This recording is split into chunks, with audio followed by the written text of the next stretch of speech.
Pretend like I'm holding $100 bill. I'm out. You're out of what? You're out $100? I got the stupid Ultra. Why? What brought you over the line? Is it everyone else has one and you don't? What happened was... Did it happen to you, Marco? Did it just happen to you? So I was running some errands. And then you found yourself in an Apple store somehow. You have no idea how. I literally had to kill time, and I was in a mall. Mm-hmm. Mm-hmm. I was getting the toe. What is it? The hook? What's the square hole that you can put stuff into on the back of a car? Like, is it the toe hook? It's not a hook. What is that thing called? The hitch, isn't it? No, the hitch is the ball thing that you put into the square hole. What's the square hole called? I should know this. I understand the question you're asking, and I don't know the answer. Anyway, I was getting a square hole installed on my car, and it took a few hours, and so I had to... Why were you doing that? What are you putting into that square hole? A shackle thing, so I can pull or be pulled if I get stuck. You are so worried about this. This is huge Casey energy. You are so worried about this thing that you've spent inordinate amounts of money to prevent from ever happening. And now you're spending more money. No, actually, I negotiated as part of the deal when I bought it. Anyway. What if he's really far down the beach and he needs a watch that can survive the rugged conditions 2.5 miles from home? So what happened was, while they were installing the hole in my car, I had like a few hours to kill in the area. They gave me a loaner of some much worse small thing. I went to the mall because I had a couple errands to run. And I went to the Apple store, and it was the first time I had seen the Ultra in person. Now, I did not think, oh my God, I have to have that. I also did not think, oh my God, that looks awesome.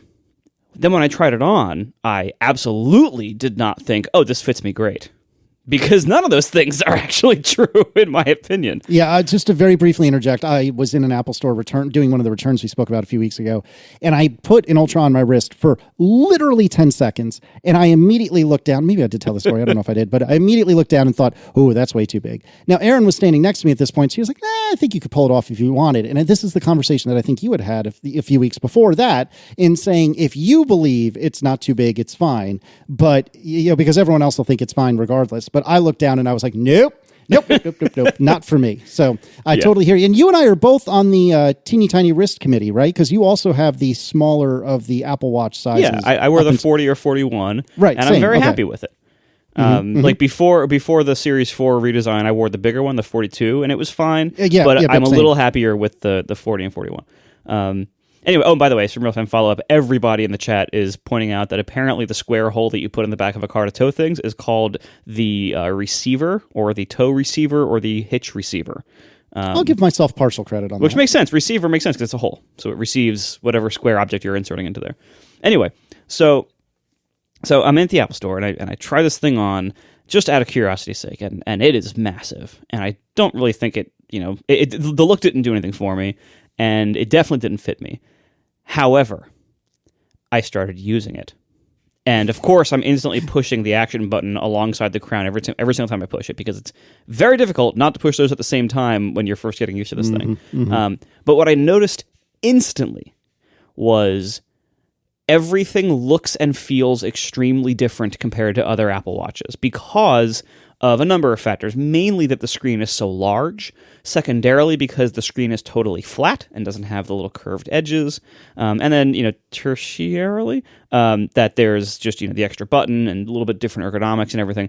And so it's such a size difference that it isn't as severe as going from the iPhone to the iPad, but it's that kind of change where, like, it's a bigger enough size that you have to kind of rethink how you lay things out, how you use the space, how big things should be, where things should be on the device.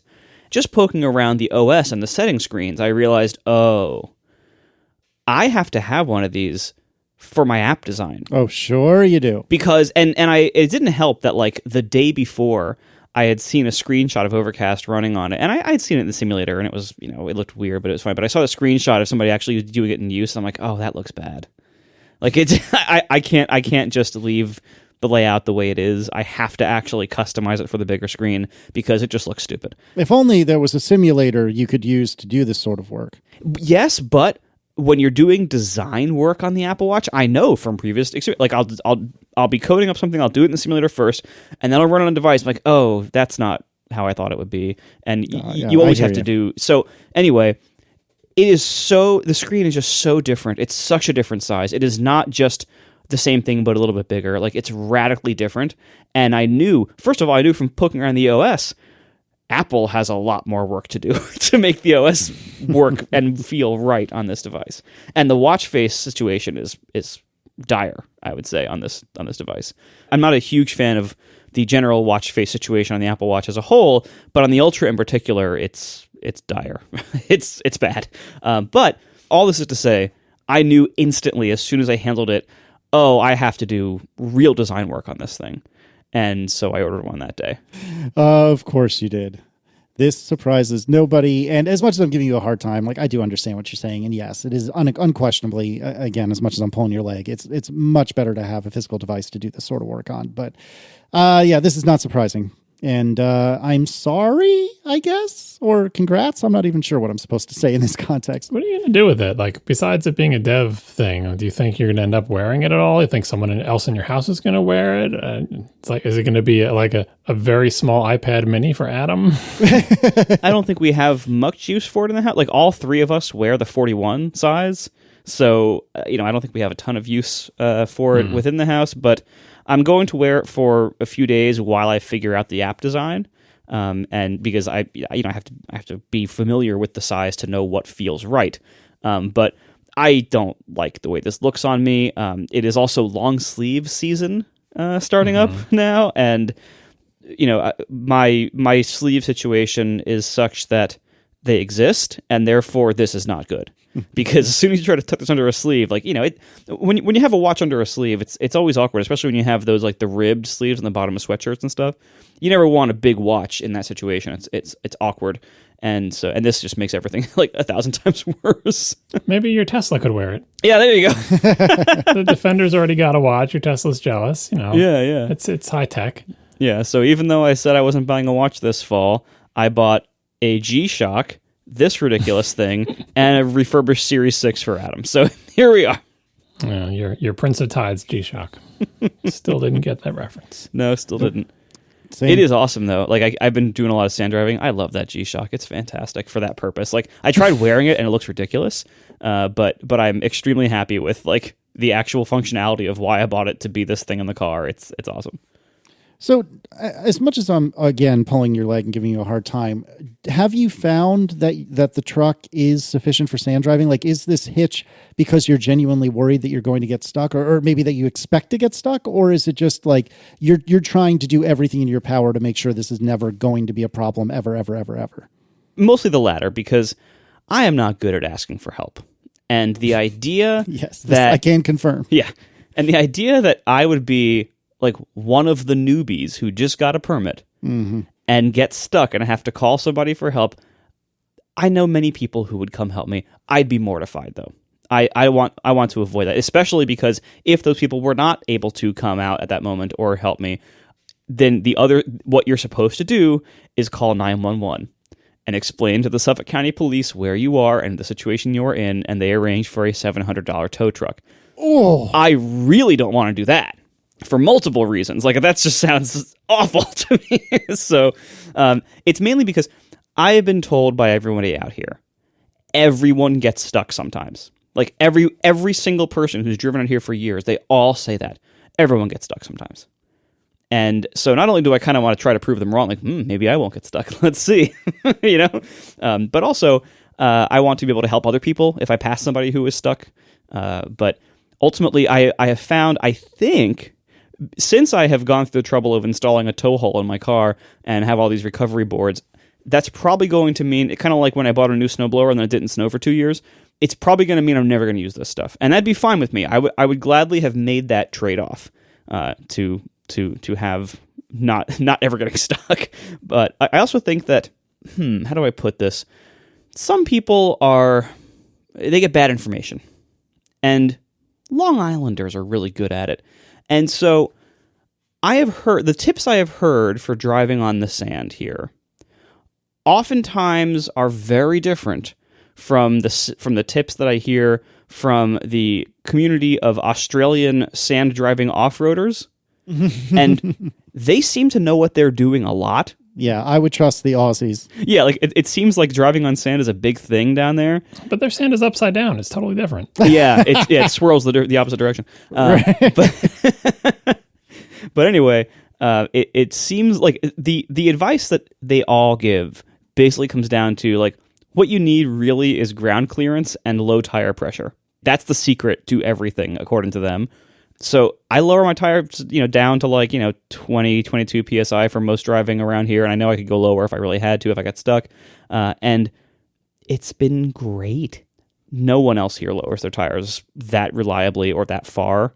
Everyone's like driving around on 30 PSI, like, yeah, it's low. No, it's for off-roading. That really is not very low from what I understand. Even 20 is not that low for off-roading from what I understand. But anyway, I think just having low tires plus good ground clearance, plus a pretty seemingly great all-wheel drive system on the Defender, it's been amazing. Like, I'm able to hop in and out of the deep tracks, no problem. Like, it's been glorious. It's so easy. The chances of me actually ever getting stuck, I think, might be lower than average, simply because not only do I have a decent vehicle for it, but I think more because I'm actually bringing my tire pressure down, and no one else seems to do that. They also tell me things here like, oh yeah, to get out, just accelerate. It's like, that's oftentimes the opposite of what you want to be doing. So yeah, there's been a lot of information passed to me, and some of it's been very good, but far from all of it. If you ever do get stuck, just to remind you, you are obligated to take pictures and video of it, because that's going to be awesome. Oh, yes. You'll have plenty of time waiting around for someone to come and save you anyway, so you should just go around the car with the phone and show the situation that we need to see it. It needs to be documented. Honestly, to build on this, I don't know that I've ever FaceTimed with John or Marco, but I can tell you right now, if you don't get a three-way FaceTime going on this at this moment, I will never speak to you again. I will quit the show, and you're all fired. We must have this happen. And listeners, I'm sorry, this is a perk of being on the show. You may never get to see this, but I want to see it. I want to be there virtually and watch this as it happens. But it probably won't, which is too bad. Which is excellent. None of us are particularly active on Reddit, but there is an ATP subreddit, which I don't even remember what it's called anymore. I should have thought this through. Wait, there is? In my mouth. Yes, I didn't create it, but I forget what it is. I don't know if I've ever been there. I cruise it, like I'm subscribed. I'm such a noob Redditor. But anyways, there is an ATP Reddit that I look at. Is it ATP FM? I think that's it. ATP FM. I'm pretty sure that's right. Well, anyways, and then somebody set up a robot to post when shows go up. I had nothing to do with any of this, but I'll occasionally look at it. This is not an officially sanctioned thing. It's just, occasionally I'll take a look. Well, anyways, somebody commented on Reddit after the last episode. This is Yalom on Reddit, who said, this is with regard, to AI images and AI image creation and stuff like that, and whether or not that's stealing and whether that's art or not, et cetera, et cetera. So Yalom writes, I'm surprised I made it through the whole AI image generation segment without mentioning the last time technology completely bulldozed the art world. The bread and butter of the industry used to be portraiture. And those painters certainly realized what they were looking at the first time they saw a photograph. And maybe the first time that three of them have ever passed up the opportunity to talk about cameras, which is accurate. But that was a good point. And I don't remember any of us bringing that up. But yeah, portraits, I got to imagine, obviously we weren't there, but I got to imagine portraits were a big deal way back when. And then suddenly photographs were a thing. And sorry, portrait artists, you were basically told tough noogies. Well, they still paint portraits, just like they still have horses. A couple of people wrote in with similar points about photography. One of them was noting that, after the invention of the camera and the spreading throughout the world, you saw art go in different directions, less representative. I'm not sure if the timelines line up exactly, but certainly there was kind of an explosion in non-representative art around about the time that photography started to come into development. So maybe there are some analogs there for AI art versus human-made art, as we'll call it, I guess. By the way, real-time follow-up, I used one of the AI art generators to generate an icon for the little tiny app I'm making for the sand drivers here. Oh, I was wondering what that was about. And I didn't want to ask you, publicly in case it was just kept close to the vest or anything. It's really simple. It's just like showing the tide info and letting people report what the conditions are. That's it.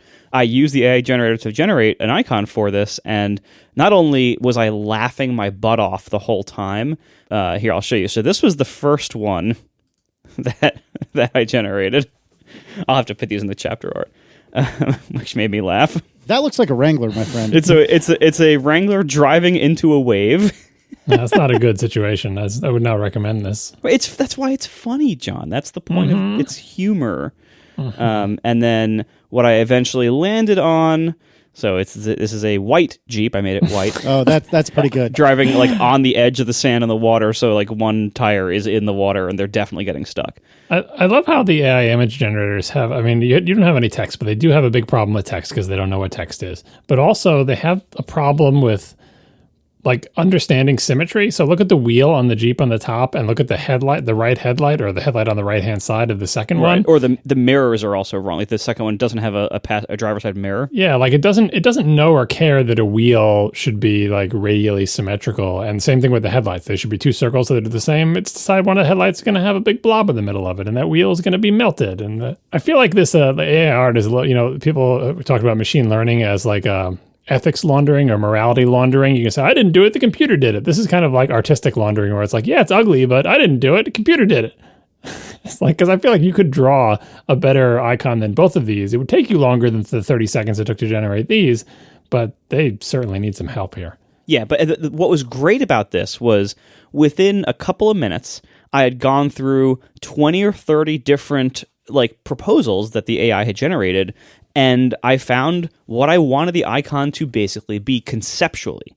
And so now what I can do is take this one, I like the second one here, take this one and then go to an icon designer and say, hey, here's a concept. Can we make something based on this concept? And it gave me so many concepts to work with no effort and no cost. That has tremendous value. And in the meantime now, while I wait to actually arrange that with an actual icon designer, I have a placeholder that I can at least like develop the app and have this on my screen, not have like, just like the Apple crisscross, default thing. Like it's very, this technology I think has a huge amount of use that doesn't involve destroying artists. Like it's much more about like being a part of the artistic process. And, it might replace some work that is happening, but I think ultimately this is just going to be another tool in our lineup that artists use as part of their process of, being human artists. You're going to keep that Jeep tilted so much? It looks like it's going to fall into the ocean. That's the point. That's why it's funny. No, the Jeep can absolutely handle that angle. I guarantee a Jeep can handle that angle. This is what your app is going to prevent, right? It's going to prevent you from not realizing it's high tide and ending up in a Jeep that's tilting over into the ocean. Yeah, but that's why it's funny. It's like in both cases, it's like, wow, something has gone horribly wrong. That is pretty good stuff. All right, John, tell me about how awesome it is when you have to use a screen to open your glove box. I don't know what it is that has caused the entire internet to send, at least me, but probably all three of us, links to the Cadillac Lyriq reviews showing that you open the glove box with a touchscreen. But Marco can confirm to me, I'm pretty sure that's been the case on Teslas for the history of Teslas. Is that right? I don't know about the Model 3, but on the Model S, there's a button. There's like 3 buttons in the whole car, and that's one of them. All right. Well, anyway, Tesla did it first, like so many things. And so, I guess Cadillac is on their big PR campaign for their EV, but they are not the first car company to open the glove box via the touchscreen. And they're, in terms of the controls inside the Cadillac, is it called the Lyriq? Lyric, maybe? Someone should look it up. Anyway, as for the controls inside that Cadillac, the Model 3 still is the champ in terms of not having physical controls anywhere. So, yeah, Tesla did it first. Thanks to everyone sending it. And just to reiterate, no, opening the glove box on touchscreen is not a good idea. Put a button or a handle on the glove box, please. Yep. Internet friend of mine just sent me his video review of his brand new Model Y. And one of the things he points out, I'll put a link to it in the show notes. One of the things he points out is that you have to go into the screen and, bloop, bloop, bloop in order to open the glove box, which I think is bananas. And that's Tesla for you. Aaron's car does not have a physical latch that you can operate, but it does have a physical button, which I also think is a bit ridiculous, but that's neither here nor there. And also, since we're talking about ridiculous things, I would just like to point out that whenever I get on my high horse, which is all too often, about how dumb Celsius is for ambient air temperature, because it is dumb, I'm always telling people, if you have to use a decimal point, then I think you've already kind of failed. And every Celsius aficionado, which is the entire world except America, is quick to point out, oh, no, we never use decimals. We never use, maybe we'll use half degrees once in a while, maybe, but you never, ever, ever see that. Me. Well, you know what I'm looking at on this Tesla Model Y video? This is an Australian, and you know what it says on his screen? 20.0 degrees Celsius. 0.0, people. I'm telling you. Right, and it probably goes up in 0.5 increments, right? Yep, I would assume so. I don't know, but I would assume so. Celsius people, come on. We are sponsored this week by Trade Coffee. Trade Coffee is a coffee subscription service that makes it simple for you to discover new coffees and make your best cup of coffee at home every day with no fancy equipment required. Because they know that the secret to great coffee is freshly roasted beans. The beans you get in the grocery store, they're usually at least many weeks old, if not much more than that. And no matter what you're brewing with, if you can have the fanciest machine or the fanciest process or pour over in the world, and those are going to taste pretty bad in my opinion. So fresh roasted beans are what you need. And when you have fresh roasted beans, it's like a whole new world. You can brew them in the simplest ways and they taste amazing. Trade partners with the nation's top-rated independent roasters to send you freshly roasted coffee that they know you will love from various wonderful personalization techniques they use, freshly to your home and on your preferred schedule. And you get to support small local businesses with Trade. So whether you already know what you like or are new to specialty coffee and need some help, Trade makes it easy and convenient to discover new coffees. They can send you whatever you need with grind levels, so whether you want grounds or whole beans. They tailor it for however you make your coffee at home. So it's a great service. I'm personally right now caffeinated with Trade Coffee. I got a new bag today, tried it out, and it's honestly really good. I'm really happy with it. And that's the great thing about Trade. Like you're always trying new things. You get a nice variety sent to you. It's wonderful. So upgrade your coffee today with Trade Coffee. Let them take the guesswork out of finding your perfect cup. Right now, Trade's offering us a total of $30 off new subscriptions, plus free shipping at drinktrade.com/ATP. That's drinktrade.com/ATP for $30 off your subscription to the best coffee in the country. drinktrade.com/ATP. Thank you so much to Trade for keeping me caffeinated and for sponsoring our show. Hey, we accidentally glossed over something last week in Ask ATP. David Comey had written, and I had kind of lumped this in with another question, and I think we glossed over it by accident. So David wrote, given John has a new TV and clearly has a number of input sources connected, what advice beyond his past blog posts would he suggest in 2022 about settings for color, etc.? Here's the key. In particular, we have an Apple TV 4K and are curious about the match content option in the late tvOS and what's best to be set or unset on both ends of the HDMI cable. Yeah, I know we talked about this before, but I did want to actually answer the question since it was part of Ask ATP and we didn't get to it. I went off on a tangent about color calibration, but to reiterate, the match content setting, it's a weird name, but you do want that to be turned on your Apple TV. What that's telling your Apple TV is to do a feature that Apple TV didn't always have. Send the content to the television in the format that the program is in. So if you're watching a movie and the movie is 24 frames per second, you're telling the Apple TV, send 24 frames per second to the television. And you may think, how could it ever do anything different? If the movie's 24 frames per second, of course the Apple TV is going to send 24 frames per second on my television. But it didn't do that for years and years. For years and years, the Apple TV worked like a little computer, like your Mac does or whatever. It had a fixed refresh rate. Whatever the refresh rate is on, ignoring the what do they call it on the MacBook Pros? Do they call it ProMotion? Yep. Yeah. Anyway, ignoring ProMotion, before the advent of ProMotion and before the advent of different refresh rates for screens, computers would just pick a refresh rate. Like on your CRTs, you could pick whichever one you wanted. LCDs mostly are 60 hertz, and it just shows everything at 60 hertz. And that's what the Apple TV was like. It was a little computer that had video output running at 60 hertz all the time. So if you watch a 24 frame per second movie, it would output that at 60 hertz. So it would show, I don't know if the math, I can't do the math off the top of my head, but if the number of frames per second was not an even multiple of, or couldn't divide evenly into 60 frames per second, sometimes it would show one frame for longer than the other. It was bad, right? It was the reason the Apple TV wasn't a good video device for years. Then eventually they added this feature called match content, and that says, we won't do that anymore. We will send whatever the video dictates, we'll send that to the television. You're watching a 30 frames per second television program, we'll send that to the TV. If you're watching 29.97, we'll send that, whatever it is. Or what is it in PAL? It was like 25 frames per second or something. I forget. Anyway. Hey, that's called PAL, not PAL? PAL, PAL, I don't know.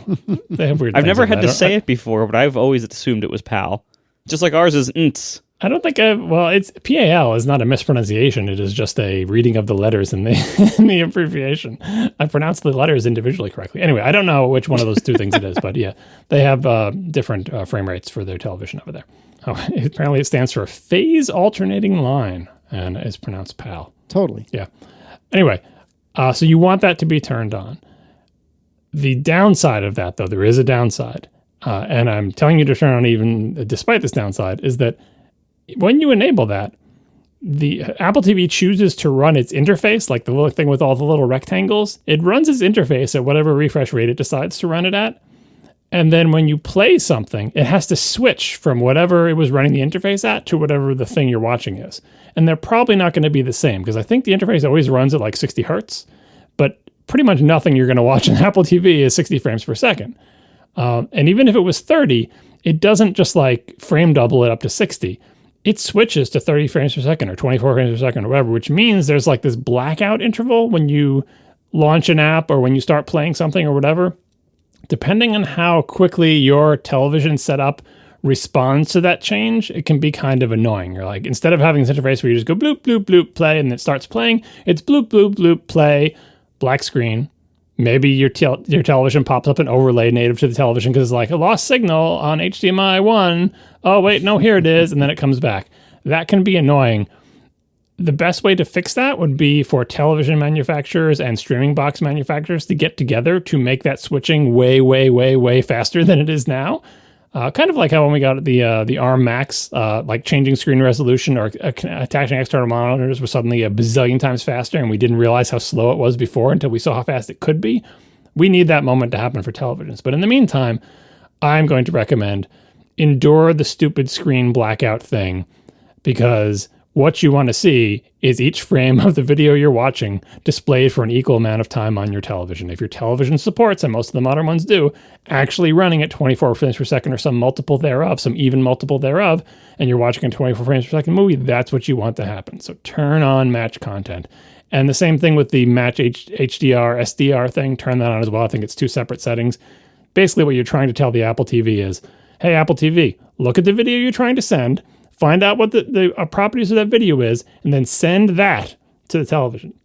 From that point, it's up to the television to correctly receive that and display it. Some televisions can be annoying about this, and in particular, some receivers, my receiver, can be annoying about this, where you have to convince them, oh, HDMI 1, turn on enhanced HDMI with, like, they have these weird words that basically say, should I support 4K? Should I support 120 frames per second? Should I support HDR? And they come by default often turned off. And so you may be wondering why the Apple TV can't go into Dolby Vision mode, or, can't show something at the right frame rate, and you don't understand why.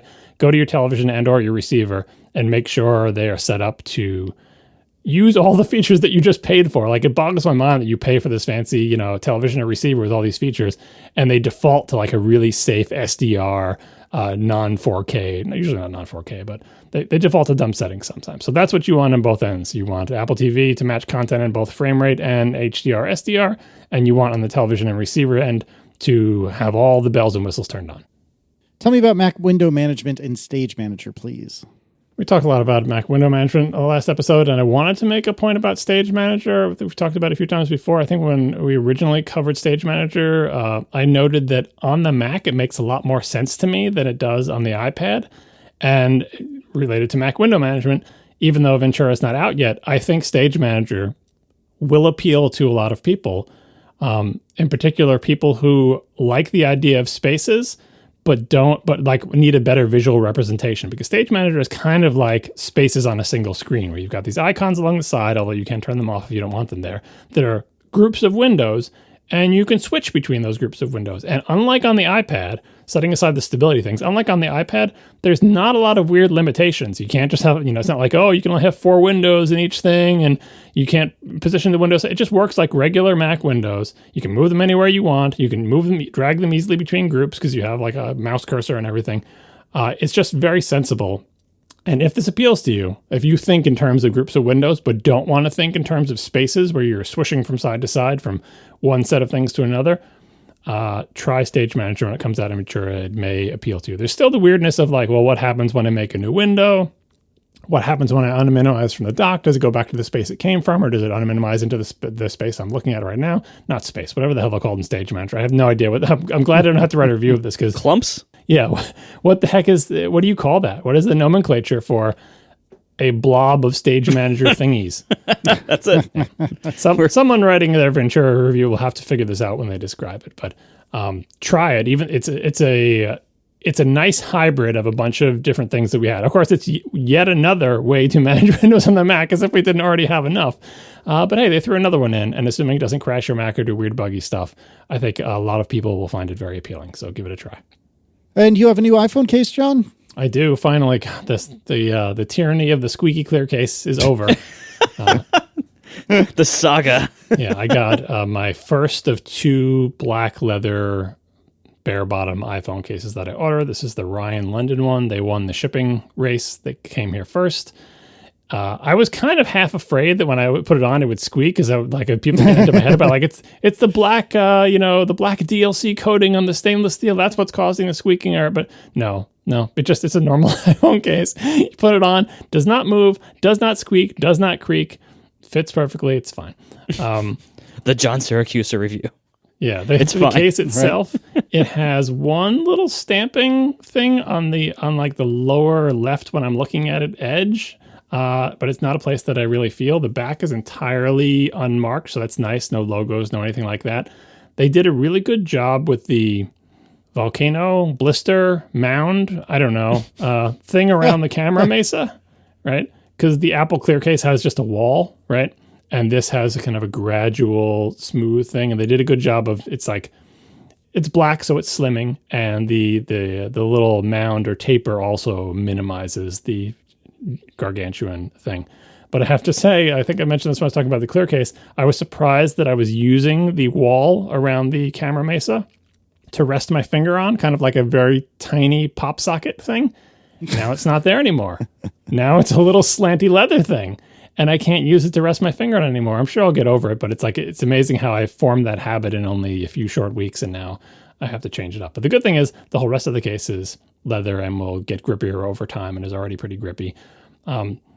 It doesn't do the thing that I wanted to do with the buttons. I know this. The bull strap case is exactly the same. The buttons are not recessed in a little divot.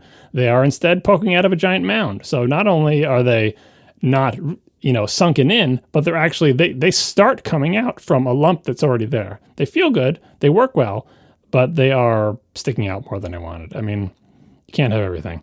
The case itself is also a little bit thicker than I expected. I mean, it's just plastic wrapped in leather, so it's not like it's thick. There's no other stuff in there. There's no other additional padding. But maybe the leather is thicker or whatever, but it feels a little bit thicker than my extremely cheap OLXR iPhone 12 Pro case, which is currently on sale for $5.50. And it's also ostensibly leather. But yeah, I'm happy to have a leather case on my phone. I'm getting used to the little mound volcano thing. It is, the thickness does have ramifications. Like it looks a little bit like, I don't know how to describe it. It looks like it's wrapped in leather. I know, it is wrapped in leather, but it looks like it's wrapped in leather rather than like the Apple cases often look like they're just made of leather. This looks like a case that is wrapped in leather, if that makes any sense. So it is a little bit thicker and chunkier, but it also feels better and is cushier and is definitely nicer than the OLXR case in terms of leather quality. So I'll let you know when the bull strap case gets here. I probably won't even swap it on if it is not significantly different, because I'm perfectly happy with this one the way it is. But I'm just happy to get that clear case off there. Oh, and the MagSafe ring seems to work fine. So I give the Ryan London case tentative thumbs up. John, remind me, do you use MagSafe anywhere? You said you do in your car. Is there anywhere else that you'd use MagSafe? Like, for example, the battery pack, which is, as we've discussed many times, hilariously overpriced, but actually quite nice. Do you use that or MagSafe charging or anything like that? I do have a MagSafe puck on my nightstand, but I don't put my phone on it. I put my AirPods on it. Okay. Because I'm just so used to plugging in my phone.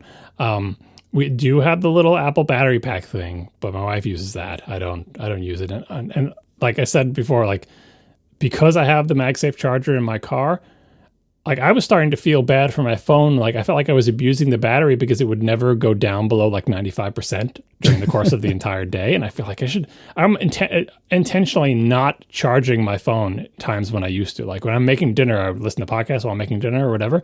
And I would plug in my phone. My phone would be in the other room plugged in and I just have my AirPods in, right? Bluetooth range is fine. And I would plug it in so it would charge. Now I'm intentionally not doing that because I want my phone to go below 50%. Because it's better for the battery for it to go below 50%. So I don't use the battery pack. I don't use any other MagSafe charging. It's just the cars because now we have the little MagSafe mounts in both cars. So no matter which car I'm driving, I just slap it on there and they both charge while we're driving. So that's it for me and MagSafe. That's another thing I'm interested in seeing if I'm going to get like a circle worn into the back of the phone because obviously with the clear plastic one, it's already got a circle you can see anyway. And it's pretty durable. But with leather, I imagine I will slowly wear in kind of a circle from slapping it on the thing, but we'll see. And then we should briefly mention, Marco, if you need a repair on one of your army of original HomePods, listener Timo Bruck wrote in, since you mentioned original HomePod failures on the show recently, I wanted to let you know about Nick's Fix, who will fix them for $60 plus shipping. If you want to watch, he live streams the repair on YouTube. For my HomePod, the issue was a shorted diode, but he lists other common failures on his website. And if you click through to look at this, there's a lot of common failures. Like there's a lot of options there, which is kind of sad. But anyways, Timo writes, if you want to do it yourself, he's got a tutorial on YouTube, which is like 30, 40 minutes long or something like that. But we'll link both of these in the show notes. The common issues list, man, it's something else. That's weird. Yeah. The other thing is weird is like, it's not as if Apple doesn't have a lot of experience building electronics, right? Like you would expect something like this if Apple made, say, a car, but they don't have a lot of experience making it, but they make like literal millions of electronic devices. And for some reason, this stupid big HomePod that apparently didn't sell very well. So how many of them they even made that like, it's not a complicated device. It's not expected to go underwater. People don't put it in their backpacks. And yet they can't survive more than like 5 years without what you would think would be like rookie mistake things of, diodes burning out or, amplifiers being driven to, like whatever these problems are, they seem like problems that Apple in particular should not be making with a product. And I don't quite understand how it happened. I mean, maybe they're the type of things that happen all the time and they just fix them in revision 2 and revision 3. And just because there was no revision 2 or 3, they never got fixed. But it's really an anomaly in the history of Apple stuff. I can't remember any other device they've made that has sort of such a seemingly low degree of difficulty in terms of electronics, like, the basic electronics stuff. It's not super high wattage CPU. It's not super fast. It's not cutting edge. Again, it sits on a counter in an air-conditioned space. It doesn't, it doesn't go out into the world. It's not an Apple Watch. It doesn't go into backpacks, and they just can't stay alive. Yeah, I mean, we heard, back when the HomePod was being developed, we heard that it was just a whole bunch of, like, changes, and the project kept getting restarted or changed around or refocused and restaffed and all these. It seemed like the HomePod project was a mess to get out the door. It makes me so sad because, again, like it's a great product in many ways, not in all ways, but it's a great product in many ways. And yeah, it does seem really unfortunate that there's so many actual like physical flaws with its design. That being said, my bigger surprise, this came across my radar last time we talked about them, months ago. My biggest surprise is that there is anybody out there who actually loves HomePods enough to do these repairs. And there's people out there willing to go have these done. Like that was a happy surprise to learn about. But unfortunately, my problems with the HomePods, I don't think fit into any of these categories of like the common physical failures. I suspect mine are just like both software related and also them just kind of generally flaking out, which is hard to pin down. We are brought to you this week by Kolide. IT admins often feel like they have to choose between their commitment to cybersecurity and their duty to protect their employees' privacy. You need to safeguard company data against hacks and breaches, but you don't want to turn your workplace into 1984. Traditional MDMs give the IT team complete access and control over company devices, but since employees are, of course, going to use their work laptops for some personal activities, those tools can saddle you with surveillance capabilities you never wanted, like access to photos and browser history. Before you know it, your end users are complaining about all the security agents slowing down their laptops, developers get frustrated by their lack of autonomy, people start also secretly working on their personal devices just to get things done. It's easy to fall into these traps of top-down security, but it's not the only option. Kolide is an endpoint security solution built around honest security. Their philosophy is that employees aren't your biggest security risk, they're your biggest allies. Your relationship with them should be based on transparency and informed consent.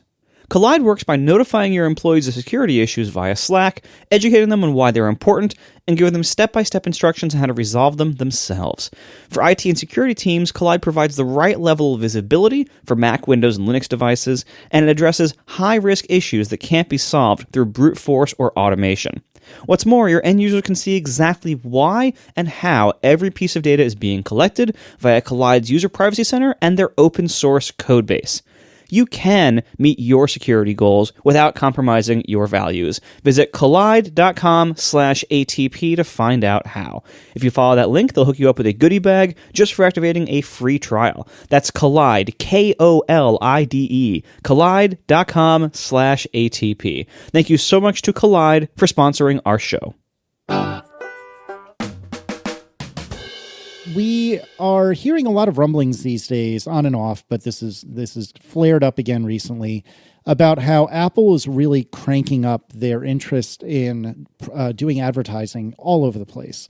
And most recently, this has come up with regard to TV, but we'll get there in a minute. But over the summer, there was a post on 9to5Mac about how the App Store will be adding more search ads. So reading from this post, the new advertising placements in the App Store will allow developers to place ads outside of the search tab and search results. First and foremost, there's a new advertising slot coming to the Today homepage of the App Store. Apple notes that the rest of the Today tab will remain focused on curation and discovery. The ad spot will be clearly marked as an ad using the same blue banner and background as search ads. The second new advertising placement is coming directly to product pages themselves. This means that developers will now be able to place ads on the product pages for other apps. This spot is located at the very bottom of the product page beneath the banner section that shows the other apps by that developer. Developers won't be able to target a specific application when bidding for product page ad placement. For instance, Twitter wouldn't be able to target Tweetbot specifically. The ads, however, would be relevant for each of the product pages. This means you could and probably will see ads for direct competitors on app pages. I don't like it. I have so many thoughts about this. I mean, so first of all, I have bought a lot of search ads over the last, what has been about 3 or 4 years they've existed. Something like that. Whatever it's been, I mean, I have bought a lot of them. I have spent a really disgusting amount of money on search ads. And it's for the simple fact that all of the low-hanging fruit of like easy to get people, well, I got them already. So now I have to get the harder to get people if I want my business to maintain and grow its user base. And so I started buying search ads when they came out, and I've at various times paid reasonable amounts, and at various times when I wasn't paying attention, paid unreasonable amounts.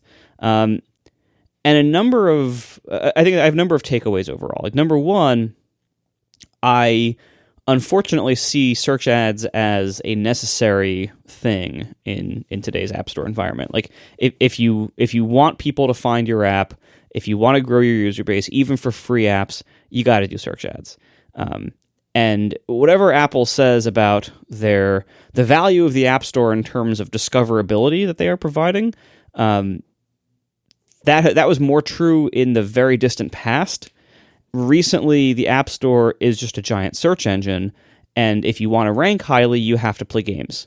And those games range from, just being good, that helps, but also you got to play games like buying search ads or keyword spamming or doing unscrupulous things that I don't and won't do. And so I view a lot of this stuff as the necessary evil that it is. A lot of this is within Apple's control to make better, though, and they just don't. Like, the product page thing that you just mentioned, Casey, like this is like the new thing that there's, they've been adding new ad units over the last few months. They first a while back, maybe 6 months ago now, they added a unit where, like, if you go to the search box, before you even type anything in, there's an ad unit that shows right below it. And Apple tries to use their ranking system or intelligence or whatever they call it to appropriately place personalized ads in that spot. So I thought, well, let me try it. So I created a campaign to use that spot. I gave it, I forget what, maybe a few $100s, just to try it out, to see, like, all right, what can I get for this? It burned through the money so comically fast, and I got almost no installs from it. It was terribly targeted. Whatever they were doing to target that, and they gave you very little control over it, it was awful. It was just setting money on fire. So that was fun. Okay.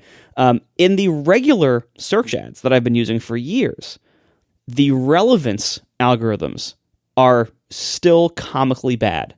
And you don't have to trust developers to know that Apple's App Store relevance algorithms are terrible.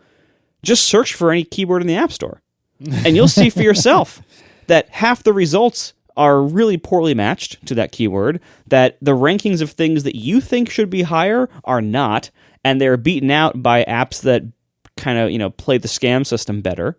And see for yourself, you'll see, like, the App Store search and relevance and ranking algorithms are still extremely, like, Web 1.0, rudimentary, very simplistic, not having learned any lessons from the web, basically. It's like searching, Yahoo in 1997. Like, it's that level of sophistication. Like, when Google came around and, like, made everything better with PageRank and all these, like, fraud detection algorithms, and they, like, stopped using, like, keyword stuffing as a thing, Apple seems to have learned none of those lessons, and the App Store search and relevance algorithms are really rudimentary. It's like CompSci 101. I've written search engines that are better than the App Store search engine, and that's not saying much because it's never been my full-time job. So the ranking algorithms are terrible. When they do things like show something on the product page, but you can't buy a certain product page specifically, you can just say, put my app on relevant product pages. What that tells me is that's also going to probably be setting money on fire. Now, am I going to try it? Of course. Because that's what we have to do as developers. Sure, I'm going to try it. I'll probably set a few $100 to $1,000 on fire of just trying that out. That's part of the business. You try buying ads. I have burned more money on less effective ads before, so I'm going to try it. But I have little hope for it. And it seems like what Apple is doing is just gradually increasing the ad load in many places around the App Store and the iPhone. And it's not hard to see why they're doing this. The heavily growing part of the company, when the hardware seems to be mostly, kind of mature / stagnant, the growing parts of the company largely are, quote, services. Services is a wonderful euphemism for what's actually going on. What services seems to be largely composed of, I always get those wrong, is App Store revenue. That's a huge chunk of it. App Store revenue is itself a huge chunk of the 30% cut and everything, but also search ads. And this is a massive business. Facebook has made a ton of money in app install ads over the years. Twitter has made some money, whatever they were capable of figuring out through all their crappy leadership with app install ads. App install ads are a really big deal, and they make a ton of money for whoever's doing them. And Apple has put themselves in the position to make the most money doing it while also kneecapping everybody else who is doing it. So, yay, good for Apple. So what this means is that, like, app installs, they're a huge deal, but Apple has huge incentives to keep tightening the screws on the App Store, to not give up a dime that actually matters, and to not only not lighten up on the fees and stuff, but to keep adding more ways in which we as developers need to be paying them more money. Because that's a huge growth area of their business when they're running out of huge growth areas in their business. So this is only going to continue. There is no doubt in my mind this is going to keep happening. They're going to keep adding more and more ads around the phone and more ads specifically around the App Store. whether it's in product pages. Who knows? Maybe when you launch an app, they'll put up a little sheet sometime saying, "Hey, maybe you want to try, XYZ tweetbot instead." It's just they're going to keep doing this crap because this is the business they are now in. Apple is now an ad company, and they make a ton of money in a very important growth area via extraction from app developers. So that's what this is. I hate that this is what it's become. However, this is the reality of the business. This is what it has become. And they're going to keep making really crappy ad units that have really crappy search relevance algorithms. And I'm going to keep spending a whole bunch of money on them because I have to. How do you really feel? I recently read After Steve, what is it, Trip Mickle? I forget the guy's name. Yeah. It was a great name. Anyway, the book I had mixed feelings about. I really encourage you, if you're an Upgrade Plus member, I'm pretty sure that was discussed on the October 3rd episode in the Upgrade Plus segment. And I think I landed between Mike and Jason. Jason seemed to really dislike it, and Mike seemed to really like it. And I was kind of in the middle. But one of the theses of the book was the thesis of the book was that, all Tim Cook cares about is money and businessy things, and he ruins everything. And I think that that's not necessarily accurate, but if you are to take it as accurate, I think this is one of those ways where, Apple needs to show growth, like you were saying, Marco, and it seems that this is an easy way for them to get growth without putting a whole heck of a lot of effort in. And from a business perspective, I think this makes a ton of sense, and I think it's smart. From a user perspective, I think it's super gross, and I don't like it at all, because in a world where so much of our lives are inundated by ads, including this very program. If you don't happen to be an ATP member, by the way, atp.fm/join. But we are sponsored this week by ATP membership. Right? No, I mean, obviously we try to do our best to make sure that we only present ads that we think will be genuinely relevant to the people that listen to this show. But, have you tried listening to Upgrade? Cortex Connected? So in any case, it's not a great look for Apple, which is this thing that seems to be resisting, you just cranking out dollar bills by way of advertising, and instead is trying to crank out dollar bills by making good products. And now it seems to be falling in allowing itself to be overcome by the lure of the almighty ad dollar. And it's just a bummer. Like, I feel like one of the things that I love about Apple TV Plus, as an example, is that I'm not getting interrupted after the very beginning. And this is what's been great about Netflix until soon when it starts having ad tier. But, it's one of the great things about a lot of these services.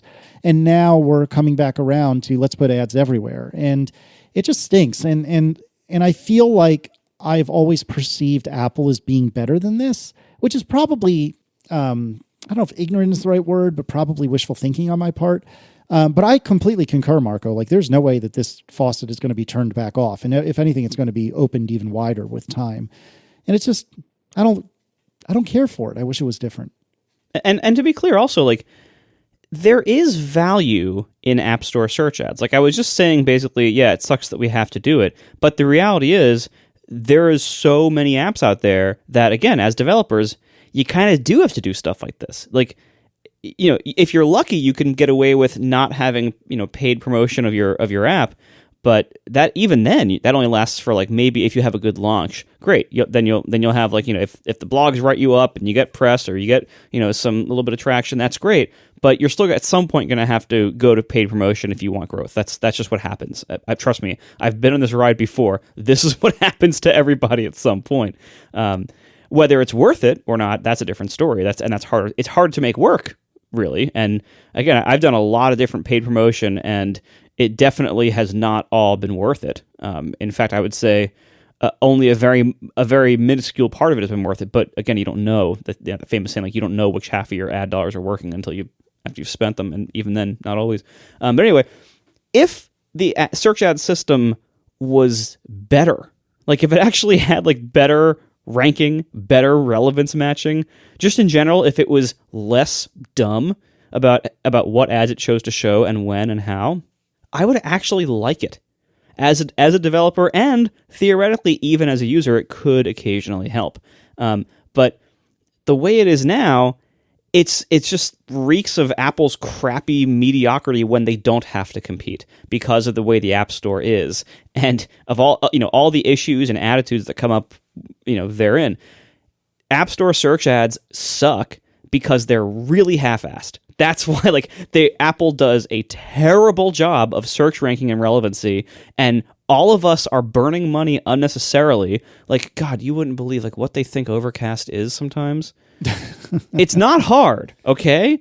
But because it's such a sealed box, you can't see what they're doing with their relevancy, and you only have very little control. There's this whole interface. I do the advanced login. There's this whole thing where you can set certain keywords. You can set them as exact or not exact. You can set the negative keywords, say don't match this, don't match broadly this, or exactly this. And there's all sorts of things you can do there. But the basic relevance, you end up just cleaning up after their mistakes so often with all right, no, even though the LLC name is Overcast Radio LLC, okay, don't match me against radio apps. Okay, fine. Well then, why are you matching me against free music downloader apps? Oh, I can kind of see, it's a podcast downloading, music downloading. Okay, well, let's turn that off. Oh, wait, now here's all these apps that literally just exist to rip off Spotify, to download Spotify songs past the DRM or whatever. Why am I being ranked against those? Oh, it's considered a news app, so I'm being ranked against police scanners? What? And this is what using search ads is. It's a constant battle of going through what they think your app is and what they think it's relevant to, and just saying, oh, not that, not that, not that, not that. It's not any of these crazy things that Google's relevance algorithms that are actually good would never in a million years guess that you were relevant to XYZ, but Apple's algorithms are crap. And so what that results in is, not only is the experience crappy for users because they're getting ads that don't make sense, but then the experience for developers is we're not finding customers we could find, and we're paying too much for it. Because the worse ads are targeted, the more you pay as the advertiser to eventually reach the right people. So it's just, the whole system, it's a crappy system poorly implemented to do something that benefits mostly just Apple. And if they did a better job of it, it could be a lot better and could benefit a lot more people. But it's just such a crappy, mediocre system the way they've done it. And they have seemingly neither the will nor, frankly, the ability to make it any better. John, you collected some quotes. Yeah, this is the sort of snarky, cynical take from a few people in our community. I thought it was good. This is from Paul Haddad. He's the Tweetbot person, right? Mm-hmm. He says, coming next year, download ads. Instead of downloading the app that you want, the App Store will randomly download the highest bidding app. So that's the cynical take there of what will Apple not take money for? Because in some respects, taking money for advertising, search advertising, is trading off on the user experience. Now, like Marco said, sometimes not always, because advertising can be useful to people. You may be looking for an app and you don't know what you're looking for, so you search for something and then one of the ads is actually relevant. If the algorithm actually works for once, you're like, oh, maybe I'll look at that app. So there is some user benefit. Yeah, that's basically what Instagram is. It's a giant shopping app that occasionally you can see pictures of your friends in.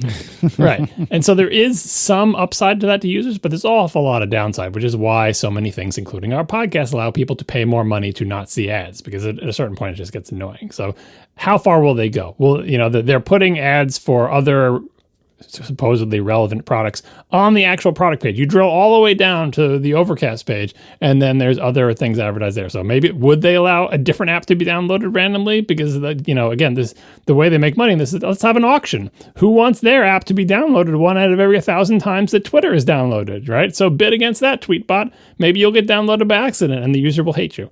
All right. Sebastian DeWitt says, Apple shouldn't get into the ad business. Pushing ads in their platform opposes their goals and core values and will only erode user trust.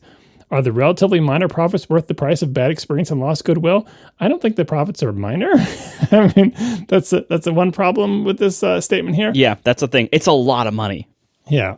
I mean, we don't know exactly because they don't break it down to that way, but there is large potential upside and they're already potentially making a lot of money on that. So it's not minor, but this gets to what a lot of people feel like. They're like, this doesn't feel like a premium experience, that it goes against Apple's quote unquote core values, like the user experience above everything else, a premium experience that you pay more money for. A premium experience doesn't tend to have as many ads or any ads, right?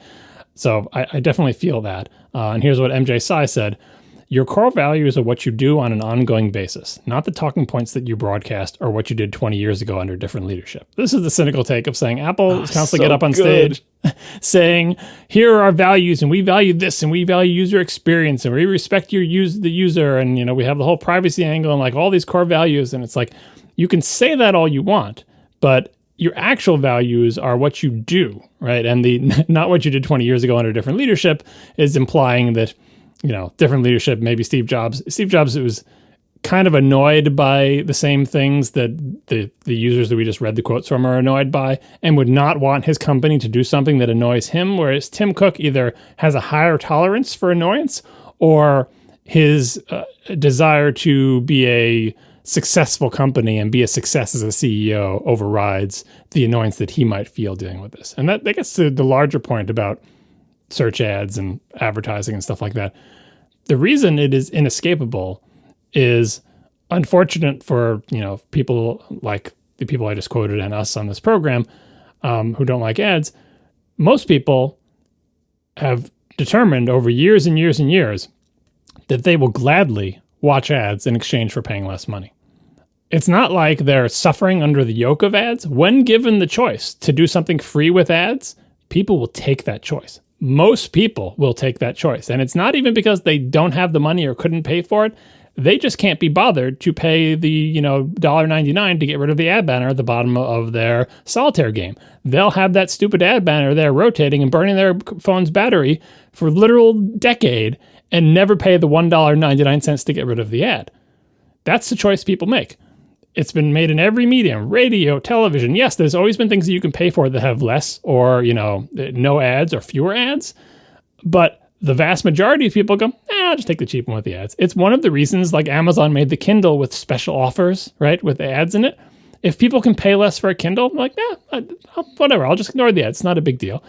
I'm not saying everybody loves ads or that they're the ultimate evil, but I'm just saying like they have utility for, people with products reaching customers. And customers writ large have decided, we'll tolerate ads. I'll tolerate ads if they help me pay for the newspaper. My newspaper will only be 25 cents because the advertisers pay for it, everything. And sometimes when I want the classifieds, it's nice that the ads are in there, right?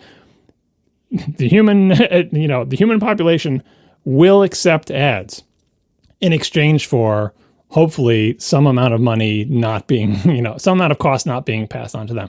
That's why it's basically unavoidable, especially as Apple slowly removes the ability of other people to do effective, install-based ads where they can determine with 100% certainty that you ran this ad and this number of people installed your app because of it and we're charging you this much. And, this sort of direct connection between you pay for advertising and you can see exactly how effective it is. Apple has been slowly breaking that.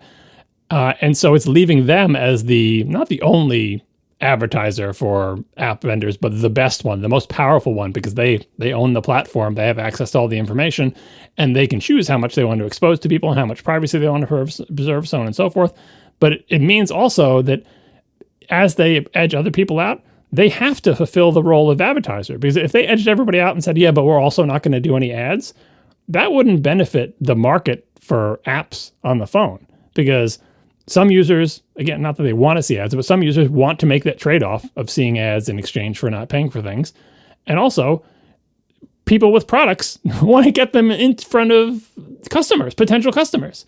And if Apple refused their money and said, no, we're not going to run an ad platform. You can't run any ads in the App Store at all. Oh, and by the way, Facebook, we're not letting you run effective ads anymore for app installs. Like, that would be not good for the overall market. So we think of it as a quote-unquote necessary evil, but I think it's just a natural part of any market that advertising is a thing that has value.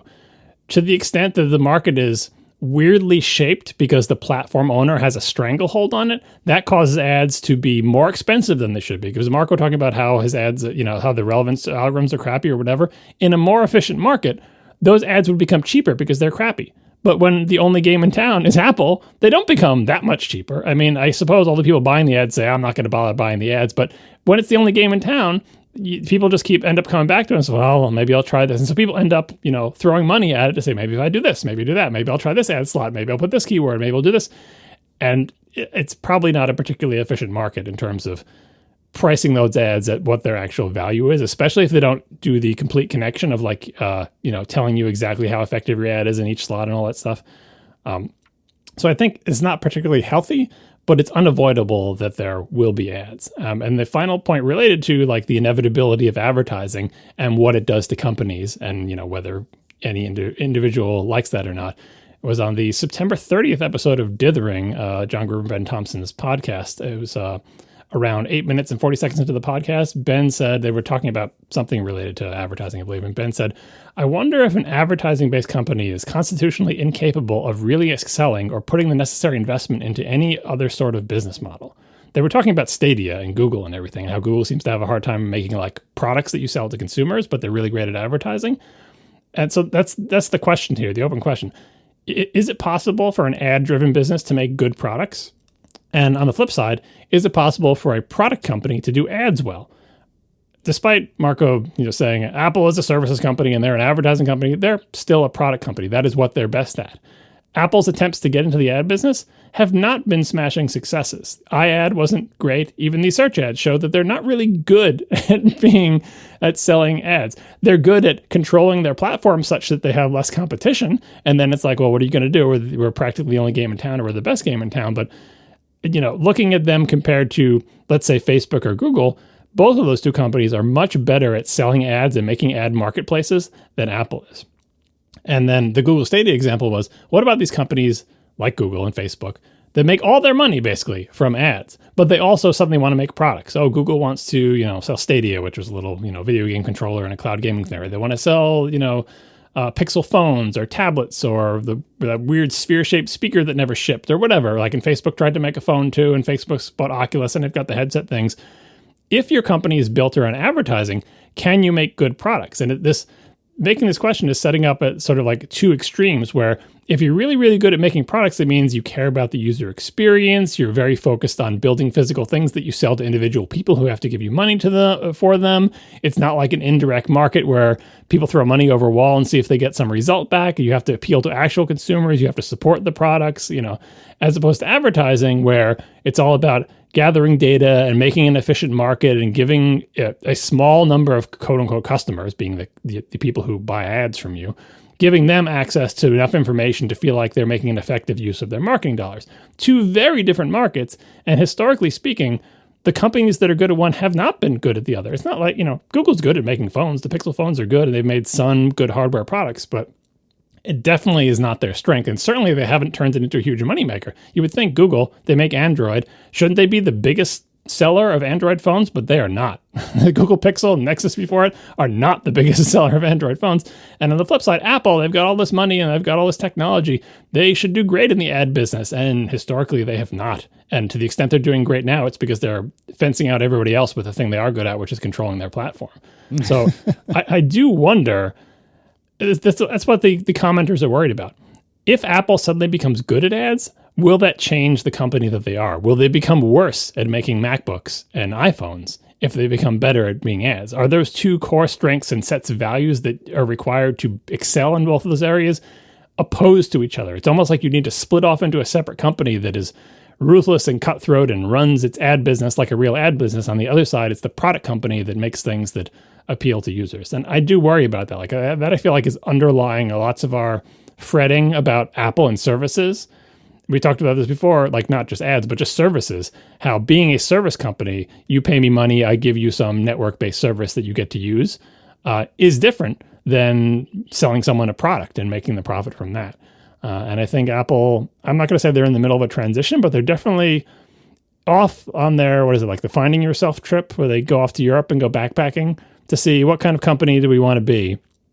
Services, that's where the money and the growth is. So we really need to investigate that. But at the same time, if you ask anybody in their product organization, they still really care about making good products and are trying, big HomePod aside, are trying really hard to make really good products. And for the most part, still succeeding.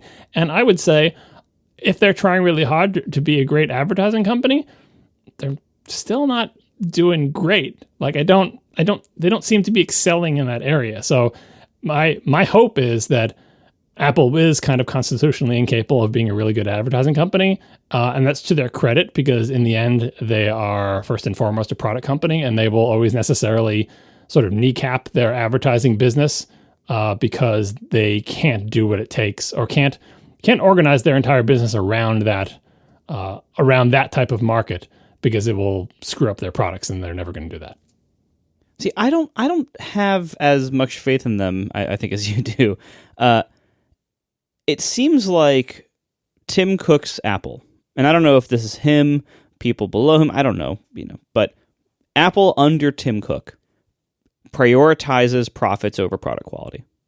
And that's not to say that they always will take the most cynical route to get there. They try to blend as much as they can, but the insidious thing about putting ads and promos all over your platform for all your new services and everything is that once you say it's okay to, for instance, degrade the experience of using the music app on the phone to constantly, incessantly promote Apple Music to people who don't subscribe to it until they subscribe, or to degrade the experience of the App Store until people get Apple Arcade or whatever. Once you say it's okay to send promotional push notifications to make sure people have Apple News, or to promote the new tier of iCloud storage or whatever. Once you break that line, and then you see the numbers go up, it becomes much easier to then justify. What, we're having a bit of a soft quarter. Let's break that line a couple more times and get those numbers up because we have to. And then it's eventually just becomes, this is just what we do. What are you talking about? What do you mean we don't send promotional push notifications? What do you mean we don't have ads in people's settings screens for our other products? What do you mean? That's of course we do that. Look, we've been doing it for years. Apple has not only, fallen down a slippery slope, but has jumped off of a slippery cliff with a lot of these things in the last, 5 years, maybe more. They have decided that this is acceptable now, that the iPhone is no longer purely about serving their customers. It is really about serving Apple and hoping the customers come along for the ride, but it's turning the customers more into a resource to be squeezed. Right? So instead of just squeezing us on the purchase price of the iPhone, which is something that we do willingly, now they are squeezing us as, let's get those, what's that profitability per user number that everyone's always talking about in the industry? ARPU? That's it, yeah. Yeah, we're just ARPU blobs. They just want to squeeze us for even more because we are now an ongoing resource for ongoing revenue. And there's always new and exciting ways that we can be annoyed into getting squeezed. That's what happens here. That's what all the people making these smart comments, that's what they're all worried about. That's what I'm worried about. That Apple has decided that it is okay to degrade the user experience in order to promote something that helps them. And they just keep doing that more and more and more. They're converting from a company that makes money by pleasing customers with really great products into a company that makes money by badgering their customers until we give in. Well, the distinction I was making, that the thing that is keeping Apple from being an effective advertising-driven business, is that they're only willing to do all that stuff for Apple, but they're not going to sell an ad in the music app to Spotify. And if you're an advertising business, of course you would sell that ad spot. It's an incredibly valuable ad spot. Why would you not allow everybody to put advertisements in your notifications, in the settings screen, in the Apple Music app? Why wouldn't you do that? That's what an advertising-driven company does. And as you said, Apple is serving Apple. It's the joke hierarchy that we've been passing around our little community for probably multiple decades, of Apple's order of priorities in terms of what's important to them. Number 1 is Apple. Number 2 is users. Number 3 is developers. But Apple is number 1. And so, yeah, Apple gets to tell you that you can buy more iCloud stories. Apple gets to remind you for the umpteenth time that you can subscribe to Apple Music, right? Apple gets to put an ad in your settings screen. But an advertising company would sell all those ad spots to the highest bidder. And that, I think, Apple is not going to do, because they still have that I mean, it may seem like if it was really a slippery slope, they would have just gone all down and there'd be ads everywhere. They still don't want to be that company. They still want to sell a premium experience. It's just that very often I feel like Apple drinks its own Kool-Aid to the extent that they think, oh, well, we're sending you, those aren't ads. We're just telling you about our great products, right? And that sounds so insane to us. Like, that doesn't make any sense, but there is a little bit of that, internal thinking, right? Now, if you really press people, they're like, oh, yeah, okay, so I guess it is ads, and we try to do it less. And I bet they would say, but see, it's only us doing that. And that means, there is something to this, that means there will necessarily always be a limited number of things, because Apple just doesn't have that much stuff to advertise, and they're only one company. So you're not going to see 10,000 times more of those ads if Apple is the only one who can place them. We're all annoyed because we liked it when there was 0 of those things. That Apple didn't do it at all because, again, under the fantasy of Steve Jobs would never do something like that. But wasn't Steve Jobs around for iAd? I don't know if that's entirely. Yeah, I think the first one, yeah. Right. So, but anyway, we would like there to be less of it. But to my earlier point, most of the people on the planet have shown that they're okay with some amount of advertising. That said, the people who buy Apple products are not most of the people on the planet. And I have heard complaints about those Apple ads inside Apple products because that is a relatively new thing for people who've been using Apple products for years. But mostly people get over it. And it boggles my mind when people get annoyed, like, oh, I hate that thing telling me to buy more iCloud storage. Let me go back to my Solitaire app with the flashing ad banner on it that I've been using for 5 years. Pay the $1.99. Oh, my God. Sometimes the apps don't even let you pay the $1.99, which is really sad. But oh, my God. By the way, Crafty Craft. This is the app that Adam uses to mod Minecraft on the iPad, like to make Minecraft mods. Does it have an ad banner on it? Oh, you don't know. You get to watch a 30-second movie to continue using the app? Yeah, it's so. Let me just be clear. We pay for this. I think it's like $4 a week. Like, it's one of those weekly subscription scams. We pay for this because it's like a major creative outlet for him, and we want to support that and everything. But this is the most abusive, manipulative garbage I've ever... I can't believe Apple lets us in the store. It not only is it so you pay for it to get rid of ads, but then it's still full of ads, just a fewer of them. And then they have this like in-game gems currency that you have to spend to use things like the save button. Mm-hmm. You have to spend gems every time you save something. Are you kidding? So you run out of saves for the day. Oh my! It makes me so angry that like this horrific app is the only and best option to do this on the iPad, and it is just downright abusive to children. And Apple is making 30% of all that money. Good for you, Apple. I'm so happy for you. Casino games for children. Yeah, that's another place that Apple has decided they're okay with things. Oh, and but it's a good thing that the App Store is protecting us. Yeah.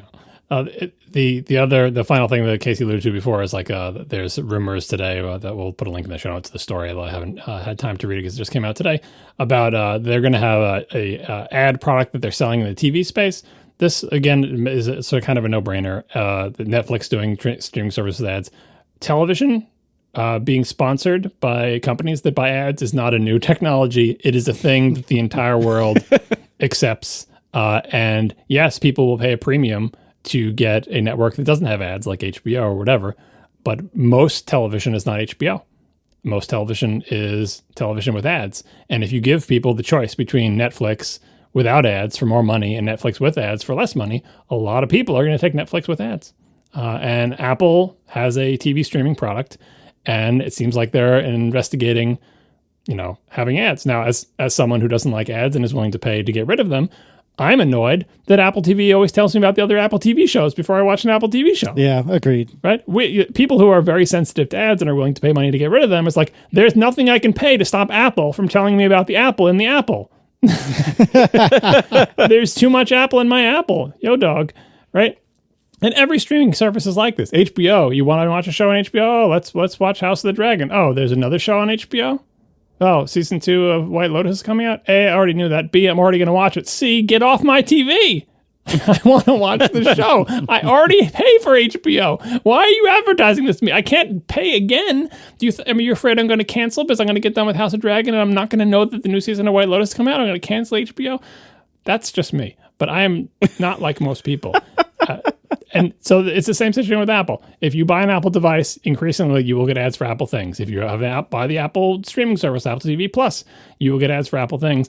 And now, just like its competitors, Apple seems to be investigating the idea that perhaps there will be other ad slots that people can buy in Apple TV Plus. Will there be a different tier for people to subscribe with more ads? Will it only be certain shows? We'll see. But it's kind of not possible to avoid that. If you were in charge of Apple TV Plus or streaming at Apple, you would not be doing your job if you didn't investigate this avenue, because your competitors are doing it and it's a proven business model, right? You could say that, oh, you should be the premium one or whatever. You should, be the company that doesn't have ads. Well, A, that ship has already sailed because Apple advertises with its own stuff, as we established.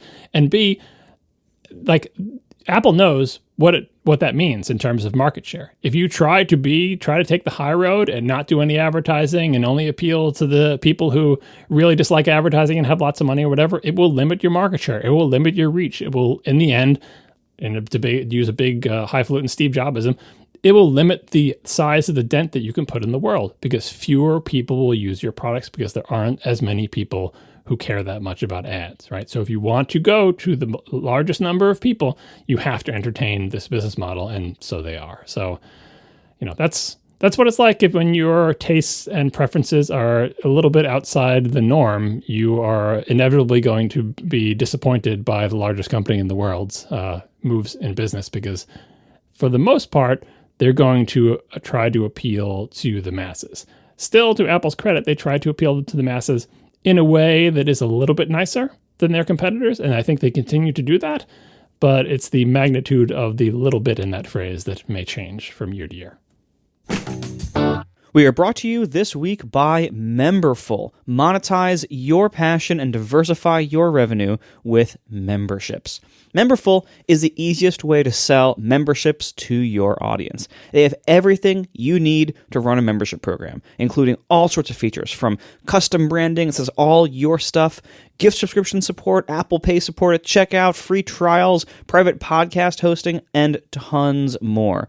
And the reason why so many creators on the web, some of the biggest creators on the web, use Memberful is because it integrates with the tools you already use. So it is super easy to get set up. They do have a great support team if you need them for anything, and they're, of course, only focused on getting you going, and they're aligned with your values. But also, you probably won't need that much help because they integrate with all the tools you already use. And so you can get back to focusing on what you do best quickly. So you don't have to worry about your big setup with membership for very long. You set it up with them, you integrate with the tools, and then you just go back to making your content. And all of this, you don't have to rebuild your whole tech stack. And you get sustainable, recurring revenue through membership from your audience. And it is just a great service to use. They have so many great features, as I mentioned. And all of this, they align their incentives with you. You have full control of your branding, your audience, and your membership. Payments even go directly to your own Stripe account. So it's just a great service to use when you're launching a membership program. And I can tell you, membership programs are awesome. A little biased, but I think they're great. So see for yourself at Memberful how they can help you create sustainable, recurring revenue through membership. Get started for free with no credit card required at memberful.com/ATP. Once again, get started for free, no credit card required at memberful.com/ATP. Thank you so much to Memberful for sponsoring our show. All right, let's do some Ask ATP. And Brian writes, on a recent episode, you all discussed future improvements to the Apple Watch, mentioning new sensors, longer battery life, and so on. But the most obvious improvement to me would be the complete elimination of the bezel, or perhaps bezel. I would love a watch face that isn't black to appear continuous with the case.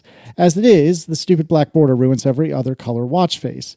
When do you think we will get a bezel-less Apple Watch? Do we need micro LED tech or something? Well, isn't this sort of the Ultra? Doesn't the Ultra have very little bezel, or am I bananas? No, the Ultra, no, there is a bezel, and it seems, it's relatively like the same thickness you'd expect it to be based on other Apple Watches. Where the Ultra is weird, though, is that most of the faces still don't look right on it. Like, they really are not like optimized for the size. Even the stock face that comes with it, the Wayfinder face, which, I have complaints about, but that's fine. They can't make an analog face to save their lives. But anyway, even the Wayfinder face, like, you can see a pretty thick bezel around it. But what's weird about the Ultra, again, it has a perfectly flat screen, I'm actually not a huge fan of totally flat crystaled watches. Usually a slight dome is preferable because totally flat not only looks kind of cheap, but also causes some glare issues that if you have a slight curve, you get way less glare. And it looks a little bit nicer. So something to consider for Ultra buyers. But anyway, to answer the actual question, when we will get like totally bezel-less, I'm not sure. I mean, the Apple Watch from the beginning was designed to have black around everything, in part to hide the bezels, and in part to save power on the OLED screen. Because everything about the Apple Watch is designed to save as much power as possible, because it's such a constrained power envelope device.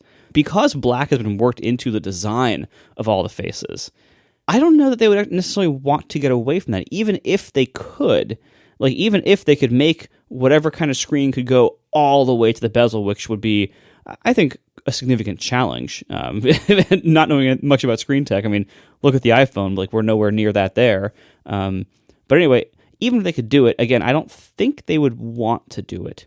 It would require a lot of different decisions around the whole OS that would mostly end up being more power hungry, and I don't see them ever doing that for the Apple Watch. We don't need a different screen tech. You could do it with OLED just as easily as you could do it with some hypothetical micro LED thing. But it's interesting that how the word bezel has changed meaning in this context. What we're talking about is like the glass. Let's take an iPhone, the screen of an iPhone. It's like a piece of glass that is, it's part of the thing that lights up with pixels in different colors, right? When we say that how big is the bezel on the iPhone, we mean go to the edge of the iPhone and eventually you run out of things that light up. This is the last pixel that's going to light up.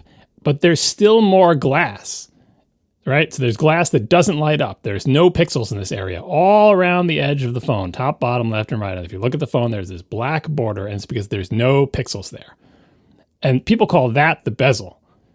But in sort of television set parlance in the CRT days, the bezel was a piece of plastic that you shoved on the TV that covered part of the cathode ray tube, part of the glass cathode ray tube. It covered often the parts that didn't light up, right?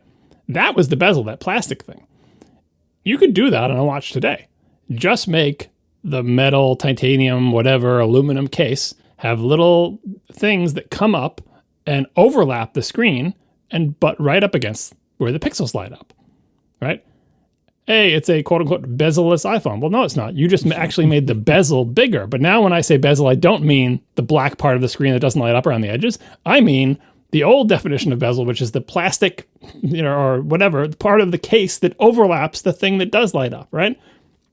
They could do that. And I think that's what this Brian is asking about. It's like, I want a watch face that goes all the way to the edge. I don't want some black part of the screen thing to be, interrupting. So I'll have a white watch face and then all this black border around it because that part of the screen doesn't light up. And then there's the actual, watch case made of aluminum or titanium or whatever. If Apple wanted that look, they could do it today by making, like, for example, on the Ultra, they can make the titanium little thing like hook over the front of the case and cover up those black pixels. And then you would have what you want. But they're not doing that. I don't know, for fashion reasons or because, like Marco said, the design aesthetic of all the watch faces has always been, if you don't light up pixels, they're completely black. And also where there are no pixels is also completely black. So it's seamless in that way.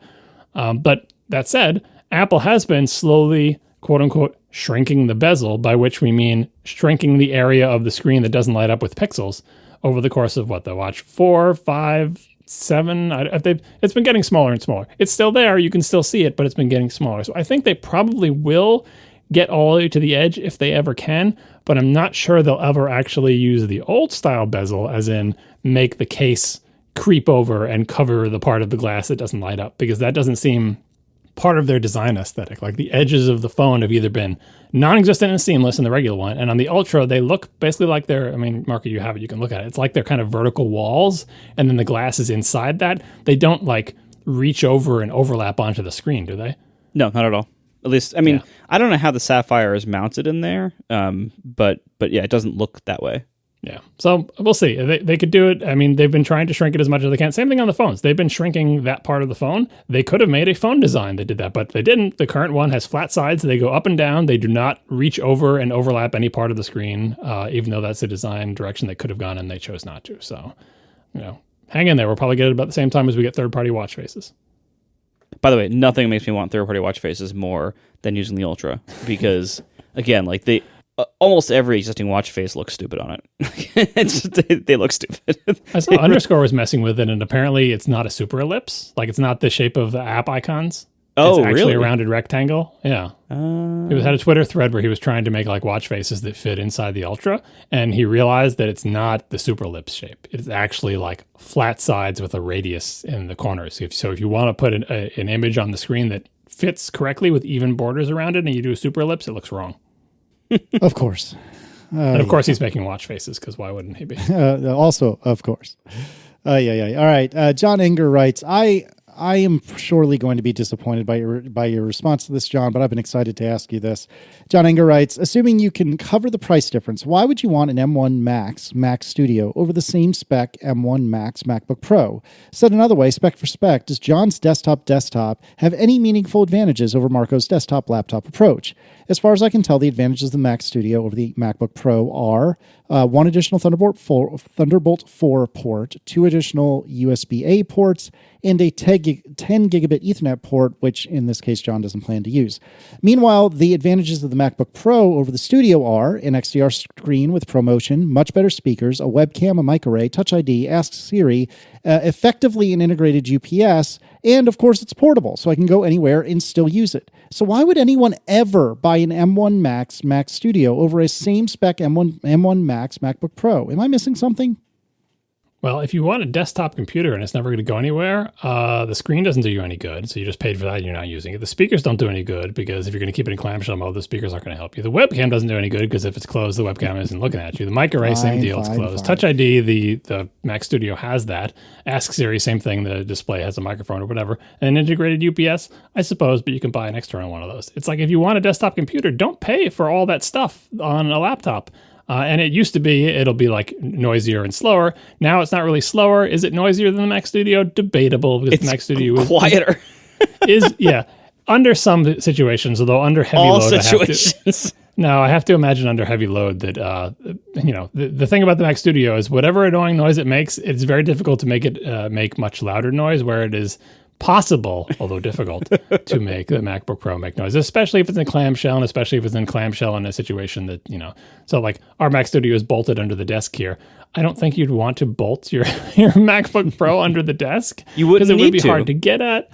Yeah, it wouldn't be a great place for it to be. And then finally, the things he listed, you get more ports and you get faster Ethernet, right? So if you don't want a desktop computer, don't buy a desktop computer. But if you do want one, it doesn't make sense to buy a laptop and then try to use it as a desktop computer. Even though Apple's laptops are amazing as desktop computers, it's still kind of a waste of hardware, and it's not the best suited. And it would honestly be an extreme shame to not use that screen. And you can have it on your desk and have the screen open, but I always found the ergonomics of that where you kind of like make a little high chair for your for your laptop and it's got the keyboard open, but you're not using that keyboard because you want the screen to be up high, but it has to be open. So you're constantly seeing this keyboard and this trackpad that you're not using.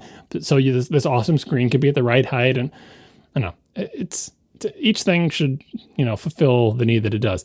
It would be more of a slam dunk if Apple hadn't done whatever the heck it did with the Mac Studio fans that make them so weird and so strangely noisy yet never going above their base speed, but still being noisy at their base speed. So we'll see what the next version of the Mac Studio looks like. Maybe they'll solve this cooling thing, or maybe we'll have to wait until they make another case. And I want to reiterate that the fact that mine is bolted on the desk, it is inaudible in that position under any normal circumstance. So it is a solvable problem. I think perhaps John's point is that, yes, John Enger's point is that, yes, in the circumstance that you literally never use this laptop as a laptop, then yeah, okay, I guess that makes more sense what you're saying, John Siracusa. But if you even once want to move this computer somewhere else temporarily, then I think John Enger makes a really good point that you're getting all of that stuff sort of kind of for free, and not literally for free, but sort of kind of for free. And I think that makes a lot of sense. So if you really are getting a desktop, then yes, Syracuse is right. But if you're getting a mostly desktop laptop, then still get the laptop, man. I still feel like it's like if you get a laptop and you only use it just once someplace else, it's such a waste of a laptop. Like it's not that keyboard that you're not using the trackpad, you're not using the screen, you're not looking at, like that's just, you paid for that, they built it, and you're just closing it up and hiding it away. It just seems wasteful. It is really great, though. I mean, that's the thing. Like, I agree with what you're saying academically, but I think right now we're in this weird state where, because of various what seemed like possibly flukes, where the Mac Studio has this weird fan problem for noise, and the MacBook Pro is weirdly way too good. That right now, that in the current versions of these products, the MacBook Pro is, I think, better in so many ways. And yeah, there is going to be, a cost difference there because you are paying for a lot of this stuff. But, believe me, I've rationalized every kind of purchase there is to rationalize, especially with computers. And true. And the reality is, like, there has never been a time where I've said to myself, like, I'm going to get this amazing desktop and then I won't need a laptop anymore. I probably maybe attempted that maybe with iPads at some point forever ago, a million years ago maybe. But like, the reality is, I always also want a laptop. And if you can have one computer serving both of those roles, and you need both of those roles filled, then any value argument you try to make about, well, you're paying for the stuff you're not using by having a desktop laptop, well, that only applies if you're also going to have a separate laptop. But if you can get away with just having that one be both your desktop and your laptop, which is what most people do, then you are saving an entire other computer worth of cost. So let's set aside the price difference for now, because for people listening to this show, you probably want a laptop at some point in your life, and therefore, if you can have one device instead of two, you are saving a ton of money. So that being said, again, like right now we have this weird fluke situation where the desktop laptop is better than the desktop, but you will occasionally run into a weird thing if you do this, and most of these weird things are solved if you don't use clamshell mode. If you actually have the laptop open as a second screen, most of these problems go away. But if you use clamshell mode full time, you will very occasionally run into a weird thing that's assuming things that shouldn't be assumed. So, for instance, the other day I was signing up for a new developer account, and the developer app, the Apple developer app, lets you sign up for a developer account right in the app, at least for personal accounts. And they had this thing where, to prove who you are, you can use the built-in camera to scan your driver's license.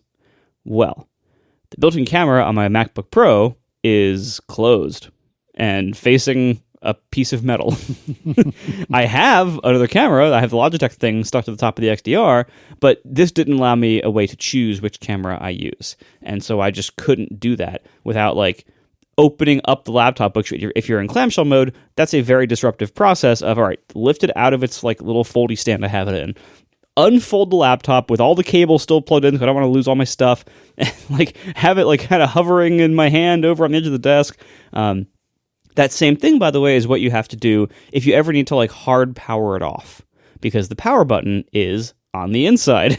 So if you ever need to access the power button, which is not common, but occasionally you have to do it, you have to, pick it up, unfold it, hit that, etc. So there are occasionally little weird things like that. But that's, maybe every couple of months I run into a thing like that. Once every couple of months. And so I'm willing to tolerate that for all the other advantages of this setup. And now it's been almost a year, I think, I still am a huge fan of this setup. No part of the Mac Studio has made me envy that setup or want one. If they improve the Mac Studio down the road to be, first of all, way quieter at idle, so to be as quiet as my MacBook Pro at idle, and if the power difference between the two gets larger, if the Mac Studio can be way more powerful than the MacBook Pro, then I'd be more interested. And maybe the Mac Pro, whatever that story ends up being, maybe that is that story. And we'll see whenever that comes out. But until then, this is an amazing setup. Frankly, it has no business being as good as it is. And I'm incredibly happy with it.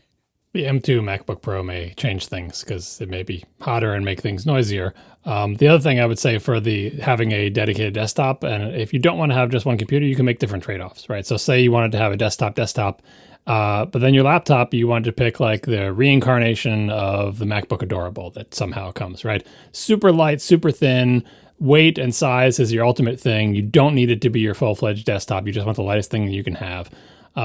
Probably still more expensive than buying just one, but it lets you make that choice. It lets you make the ultimate portability choice and then power at your desktop. It's the trade-off of modularity of having dedicated devices, dedicated special purpose devices. This is the computer that never leaves my desk. This is the computer that I'm on the go with, as opposed to making one that has to fulfill both. And if you do have the one that fulfills both, it can't be a MacBook Adorable size thing probably, because that's just, if you want the lightest possible thing, it's not going to be probably powerful enough to satisfy high-end needs. So yeah, the M1s are, great machines that definitely smeared this entire thing, and then the weirdness of the Mac Studio did that. But the M2s made on a similar process that are a little bit faster and a little bit more power hungry. Maybe the fans will go a little bit harder. Who knows what the M2 Mac Studio will look like? If Apple has an October event, maybe we'll see M2 MacBook Pros and people can test them and see how it turns out. But the M1 may be a moment in time that is not repeated. We'll see. Also, to answer, my name is T in the chat, asks, any regrets on having the 16-inch for all of this, as opposed to the 14-inch? They say they got a 16-inch for work recently, have a 14-inch personal, and wow, the 16-inch is bad to travel with. I would say I love the 16-inch for this purpose, because when I do use it as a laptop, in almost every case, I want as much screen space as I can get. I don't travel that often. When I do travel, it is much more frequently by car. The only place I really am not super comfortable with the 16-inch is on a plane in a coach seat, because we all know that person in front of you leans back and that's it. Then you're not using your laptop anymore. So game over on that. But that's also mostly true of the 14-inch even. So my trick is, get exit row or business class or whatever you can get to get a little bit more room if you have to have like a laptop working flight. If you're like going cross country, get the exit row or something so you can have a little bit more space on the tray table, because in that case, even the 14-inch is a bit uncomfortable. But with that exception of like tight airline seats, I don't regret the 16. I love having all the screen space, and using something smaller, I miss that screen space. And the 16 also has a little bit better speakers, significantly better battery life, things like that. So it's great for that. But yeah, I love it for that purpose, and I don't regret it at all. The actual size and weight of like carrying it only feels big relative to the other machines. But in absolute terms, this is not a huge amount of weight for an adult in good health to carry. Like it's not. And if you're putting it in a bag, the difference between a 14-inch and a 16-inch in actual like weight in that bag or bulk in that bag, you're talking maybe like 5%, maybe more weight in the bag, or 10%. Like it's not a ton to the point where it's going to radically affect your ability whether you can carry it or not. Now, it's nicer to have something smaller and lighter if you're carrying it in a bag every single day. Like when I was working in the city, I would take the train to the city every day. That's, with a bag, sometimes standing up the whole time if there was no seats. Then walking from Grand Central down to the office, that was, a 15-block walk. In that kind of context where I'm carrying it a whole lot every single day, yeah, go a little bit lighter, it's nice. But if that's not what your life looks like, if you're mostly leaving it on a desk most of the time and maybe bringing it in a backpack on trips sometimes, or bringing it in a car when you do go somewhere, the difference really is not that big. Relative to the way computers used to be, these are all super lightweight, and we're all very lucky.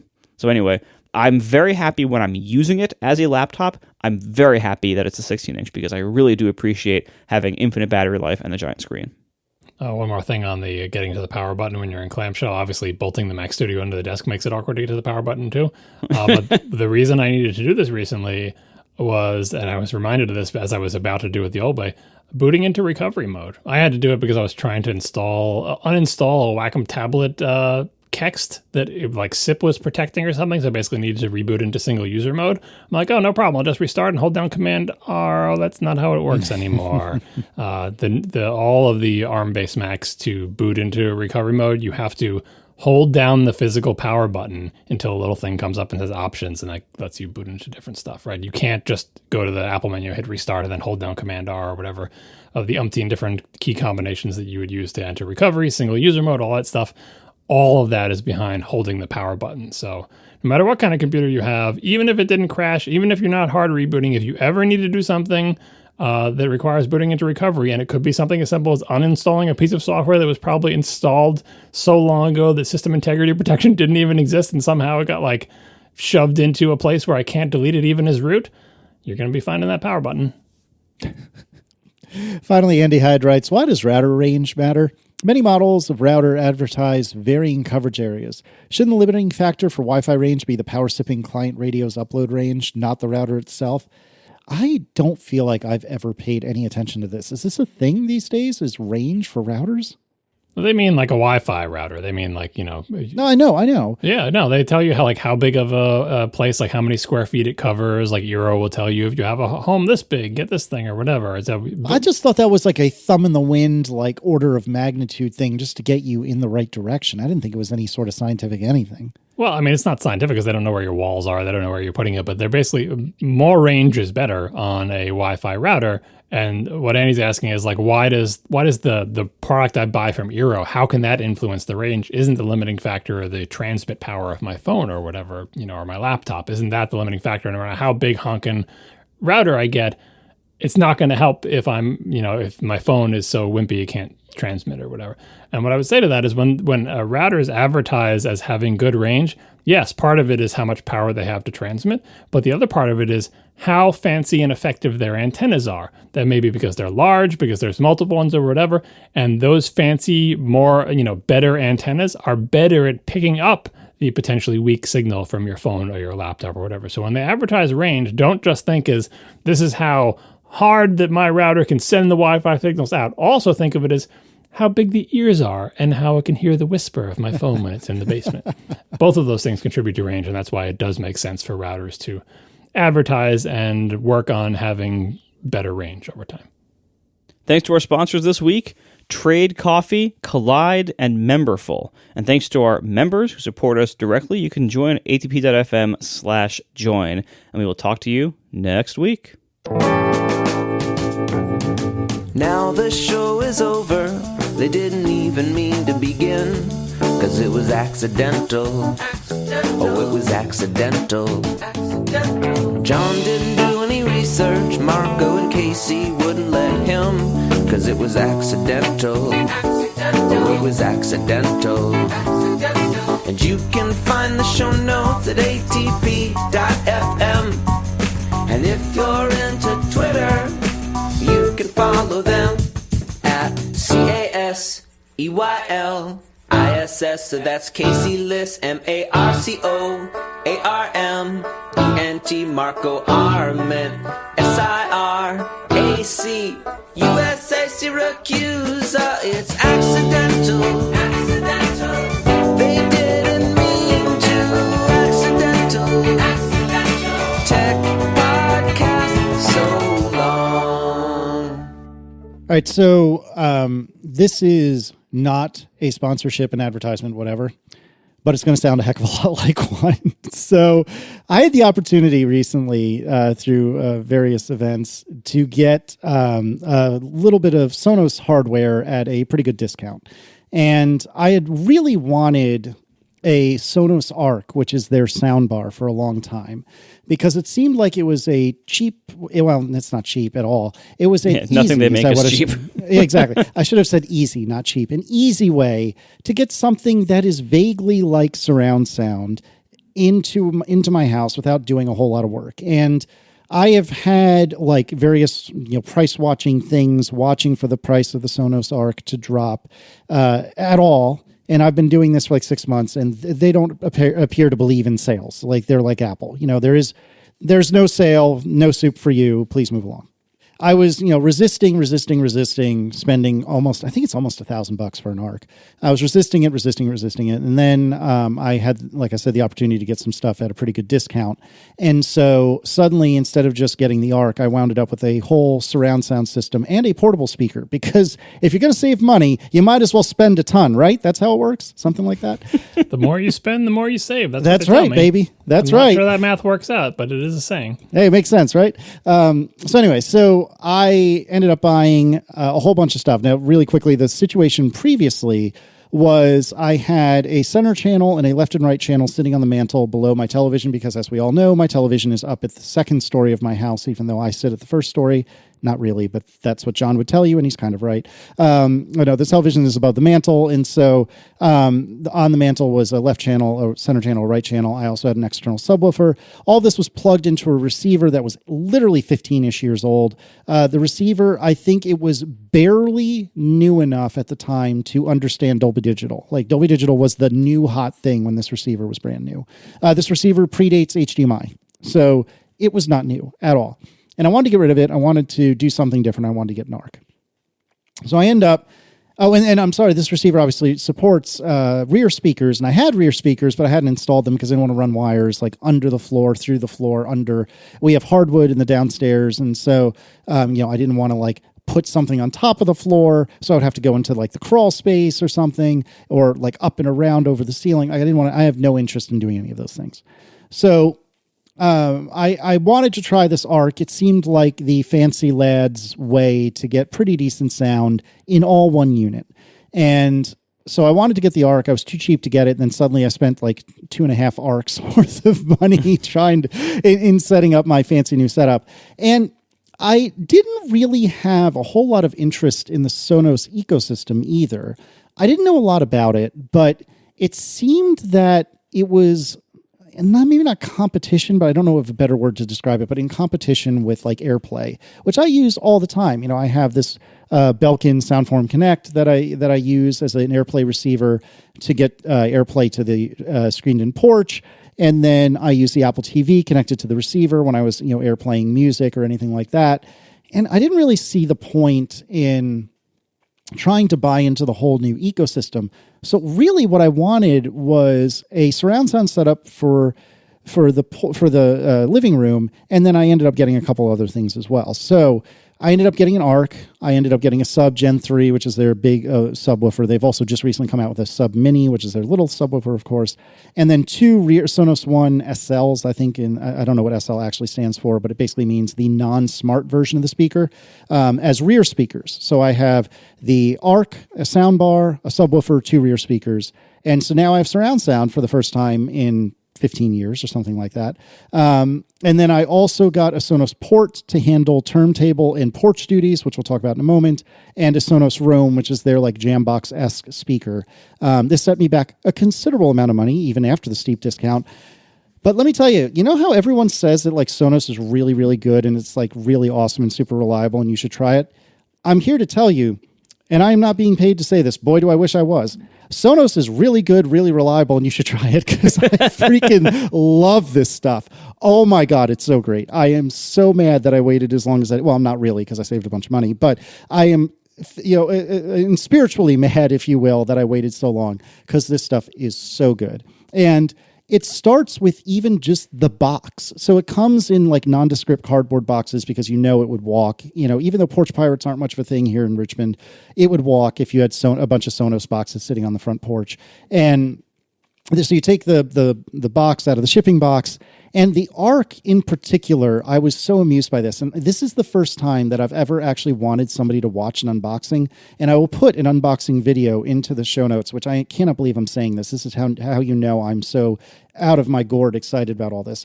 So the way the Sonos Arc, the soundbar box works is there's literal like lock switches on either side of the box. And then, so you have to slide these plastic lock switches aside. And this is at about 15 to 20 seconds in the video. I'll link in the show notes. You slide the lock switches, one on each side, to the other, from lock to unlock, and then you lift up the box. It's so dumb and kind of over-engineered, and I am so here for it. It was so cool. It's so dumb, and I loved it. So you open it up, and every Sonos item that I've bought, all whatever, 5 or 6 of them or whatever it was, every single one of them comes in like this very neat, like black cloth sleeve with a sticker perfectly placed over the seam of the sleeve telling you which device it is. You can see this at about, what is this, like 45-ish seconds in the video. And you open it up, and it's got, you take it out of its little blankie, and then you set everything up, and it sets up super easily. And I'm so in love. So all of these devices, almost all of them, actually everything except the Jambox-esque Roam, all of them have both Wi-Fi capability and Ethernet. And I didn't bother setting any of them up with Ethernet, except I tried to set up the subwoofer via Ethernet, and I couldn't get it to work. That was like the only time I had a problem. But then as soon as I reset it and tried doing it over Wi-Fi, it worked no sweat. You sure you used 10 base T? No, I mean, it was, I think it was... Come on, dad joke! Oh, base. I get it. I get it. You're kicked out of the dad club. Yeah, seriously, that was a bad one, John. But that's I okay. tried to make it sound so dumb when I said it. You should have. I'm a little disappointed in myself, if I'm honest. All right. Should be. Jeez, take his dad card. Temporary dad card penalty. No, I'm sorry. I get one demerit. So basically, what ends up happening is you set up the sub, and I ended up doing it via Wi-Fi and not 10 base T. I set up the 2 rears, obviously via Wi-Fi, because if I was willing to run an Ethernet cable, then why wouldn't I have run the speaker cable 15 years ago? And so the ARC, the sound bar, gets connected via HDMI. What is it? eARC, Enhanced Audio Return Channel, I think is what it's called. So basically, the way this works is there's a bespoke HDMI connection on my TV, which is an LG C9, and you connect HDMI from the TV to the ARC, and the TV and the ARC negotiate or do whatever in order to understand, okay, I'm not going to be using this for video really, although it does show like a little pattern if you tune to it. But what I'm really going to do is pipe everything through this HDMI cable to the sound system. This is very similar to the way SPDIF and optical would oftentimes work, where it would just dump whatever the TV saw to SPDIF. It's now doing this via HDMI. So the ARC on my mantle has power, it has HDMI, and that's it. The subwoofer has power, and it could have Ethernet, but it instead works via Wi-Fi. The 2 rears, power, and nothing else. And then we'll talk about the port in a minute. And finally, I have Dolby Atmos. I have 5.1. I have all surround sound. And I know that every other person probably listening to this has been here for 15 years. And back when we had an apartment and it was easier to run all this stuff and I didn't care as much, I did have the surround sound set up with the old system and so on and so forth. But I literally never bothered in the 15 years we've been in this house. And so having it all back, it's really cool, you guys. Did you know that surround sound is pretty awesome? Who'd have thunk it? And this was particularly relevant, and I tweeted about this earlier today. I've been I've been watching this semi-old Canadian TV show called 19-2, and the first episode of the second season was both extremely depressing, but incredibly done. And it's about the whole show is a cop show, and this particular episode is about a school shooting, and it was wild. Sitting there and hearing shots coming from over my shoulder and hearing the police radio over my other shoulder. Again, none of this is remarkable. I know this has been technology for literally 20 years, but more than that even. But it's just cool to experience it again. It's like, the first time you experience HD or 4K even in certain circumstances. It's cool, and 5.1 is really great. The system sounds phenomenal. I am not a connoisseur, but as I've said many, many times, I have good sound systems in my life. The BMW, actually, the Harman Kardon BMW was incredible, believe it or not. My dad has a ridiculously expensive and fancy stereo at his house. It just a preposterously expensive stereo. And oh, by the way, the sound on the Defender sucks. Oh, really? Yeah, it's like one of the main downsides. Yeah, it's a sound. It's a crappy sound system. Oh, I'm sorry to hear that. That really bums me out because I would have expected that of all the things I would have expected to be the Achilles heel, that would not have been it. Yeah. But anyways, so I set this all up. It sounds great. You can do this, I think they call it like True Tone thing or something like that, where you literally walk around the room waving an iPad, or an iPhone, and you look like an idiot doing it, but it's allegedly will tune the speakers for your specific room, which is pretty neat. I needed a solution for the turntable, because the turntable was sitting literally above the old receiver, and the turntable has, RCA jacks, like analog jacks, in order to emit sound, and you have to plug that into something. So I needed to fix that problem, and I wanted to at least consider doing something different for the porch, which again had a Soundform Connect, which was basically an AirPlay 2 receiver and nothing else. And what I ended up doing was getting this thing called a Sonos port, which operates both on the input and output side. So it has a couple inputs, it has an RCA input, and it has an RCA output. And so the turntable gets plugged into the input, and then the output gets plugged into the amplifier for the porch speakers. And so now this one box, which is also connected via Ethernet, can operate as the turntable like translator, if you will, and also operate as the porch speakers. And so that worked out pretty well. It took me a little bit of tweaking and trying to figure out how to get it to recognize the turntable just right, but I think it was a Casey problem. Eventually I got it.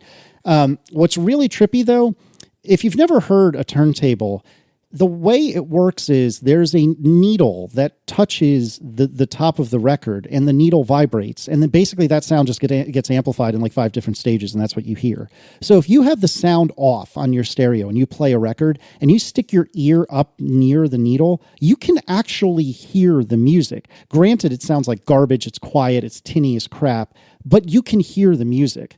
And keep that in mind as I tell you that one of the things that you set up when you're setting up a Sonos port is how much of a time delay you would like as you're listening to music. Because if you think about it, it has to broadcast, or it may have to broadcast this to other things. Well, it absolutely has to pump it to some speaker somewhere, and then it could pump it to multiple speakers. So it needs to build, it's like a freaking Discman and anti-skip all of a sudden. And so next thing you know, you're playing a record and you hear the needle for a moment or two, for a second or two, and then you hear the music coming through the speakers. And it occurred to me, I would argue that one of the benefits of listening to vinyl is how everything is analog. And yet here I am. I have now turned my turntable into a almost completely digital setup, which may be defeating kind of the point, accepting the whole tea ceremony thing that you guys have beaten me up about for years and years. But nevertheless, it is pretty cool to be able to listen to my turntable anywhere, because it's just another input to the Sonos. And so I can pump that to the porch. I can pump that to my little quasi Jambox thing, the Sonos Roam. That is pretty neat.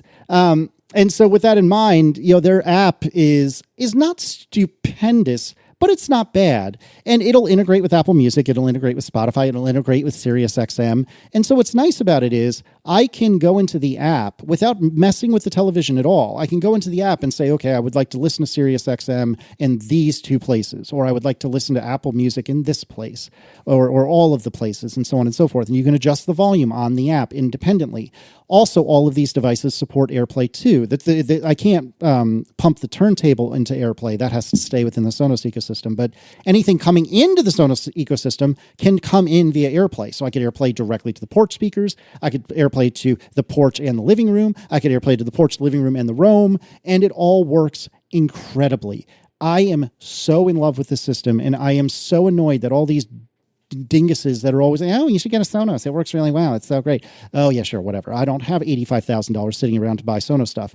Well, you should try Sonos. It integrates so well and works really great because, oh my God, it's so good. And here's the icing on the cake. So I get everything set up, and I could still tweak it some more, but I've found that not infrequently, I want to make like these little fine adjustments to the volume on the porch as compared to the living room, because the living room has, a sliding door that opens onto the screened-in porch. And occasionally I'll find that if I'm just using the macro level volume slider that's kind of, relatively adjusting any of the speakers that are playing right now, sometimes I'll feel like the porch is just a little too quiet or a little too loud. I want to adjust just the porch, and I can do that via the app, but it's ever so slightly clunky. You gotta like tap and hold on the volume knob, or the volume thumb, and then it'll expand into a different view where you get individual volume controls instead of the one macro control that you were just looking at. And I was getting a little annoyed by this, and I thought to myself, well, Sonos, I think, has an API.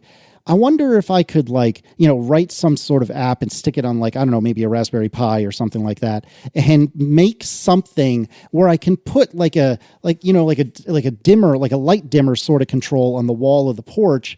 And maybe I could do something like that, and it would, the Raspberry Pi would detect, the relative position of this quote unquote dimmer, and would make an adjustment to the Sonos volume or something like that. I wonder if I could do this. And at the same time I was thinking about this, I somehow stumbled on that past sponsor Lutron Caseta. They have already solved this problem. So Lutron Caseta has these things they call Pico remotes, and they're these little portable remotes that work via their proprietary radio control, and you can use those to control lights. And so they have 5 buttons on them. There's a big button at the top to turn the light on, and up, down to dim, a little circle in the center that you use to jump to the particular dim that is your favorite, and then a turn the light off button. And I thought to myself, well, oh my gosh, I think that they do this. They actually have a Pico thing, a Pico switch, specifically designed to control a Sonos system. The Pico Smart Remote for Audio. I can't link to this easily in the show notes because it doesn't really have its own URL, but it's a play pause button at the top, which would normally be the volume up button. The light bulb on button. Then it has up down, which would be the dimmer on a light, but in this case is obviously volume. The center one we'll get back to in a minute. The kind of dim to the favorite spot one we'll get back to in a minute. And then the light off button is skip to the next song. So, oh my gosh, I can just spend $40 and get one of these. Problem solved. Well, then I'm thinking to myself, well, I wonder, does this really work? Let me find a review. And I stumbled on my real life friend Eric Wielander's YouTube channel, which he's somewhat put aside now, but it is a really good YouTube channel about smart home stuff. And I'll put a link to this in the show notes. But he pointed out this Pico remote, this Pico Smart Remote for Audio, the only real difference between it and any of the other Pico remotes is that instead of a light bulb icon at the top, there's a play pause icon. And instead of a light bulb icon on the bottom, there's a fast forward icon. Other than that, it's the same. It's the exact same stuff. And so, sure enough, I go into the Lutron app and I say, hey, I have a Sonos system, integrate with that. And then I say, okay, I would like to add to my system a smart remote for audio. And I happen to have an extra Pico remote, a light bulb one, sitting around. And so within literally a minute and a half, I now have a little remote control that does play, pause, volume up, down, and skip forward for my Sonos system on the porch. How friggin' awesome is this? That's awesome. This is so cool. So now I can be sitting on the porch, and I already had a Pico remote on the porch for the lights previously, so I can turn the lights up and down. I can adjust it so that the dim is just right, and then I can get the music going, and I can adjust the volume so it's just right. I don't have to mess about with my phone. Not that it's hard, but I don't have to do any of that. And Erin doesn't have to have the Sonos app installed on her phone or anything like that. This is so freaking cool. The only problem I have with it is that I don't have a reason to use with the Raspberry Pi anymore, but that's okay. But you'll find others. Don't worry. I'm sure I will. I just need somehow I need to get the Synology in on this, and then I'll be all set. I'll hit the Casey trifecta. But nevertheless, then I thought to myself, well, this is kind of confusing because I have two of these Pico remotes, both look like light switches, but only one of them actually controls the lights. And I was talking to Erin about it. She said, well, just take nail polish remover to it. I bet it'll take the icons off. Oh my God, you're right. And so I took a little nail polish remover that she had, just on the light bulb icons, and now they're gone. And so now you can tell which one's which. And then it gets better still. So I have two playlists that I tend to play if I'm outside. I don't only play those things, but especially when people are over, I tend to use one of the two. One of them is I call it my Funk It Up playlist. It's just a bunch of old, it's a bunch of soul and funk music from the 60s. You can have your dad card back now, Casey. Thank you very much.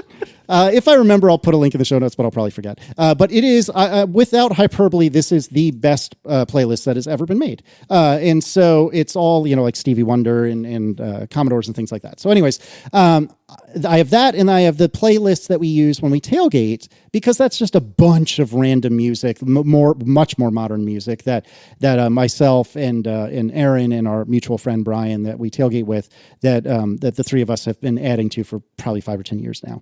Well, it turns out if you add these playlists to quote unquote my Sonos, which I guess is basically favoriting them, so to speak, within the Sonos ecosystem, Then when you hit the little like jump to the correct dim button on the center of the Pico remote, it'll just cycle through those playlists.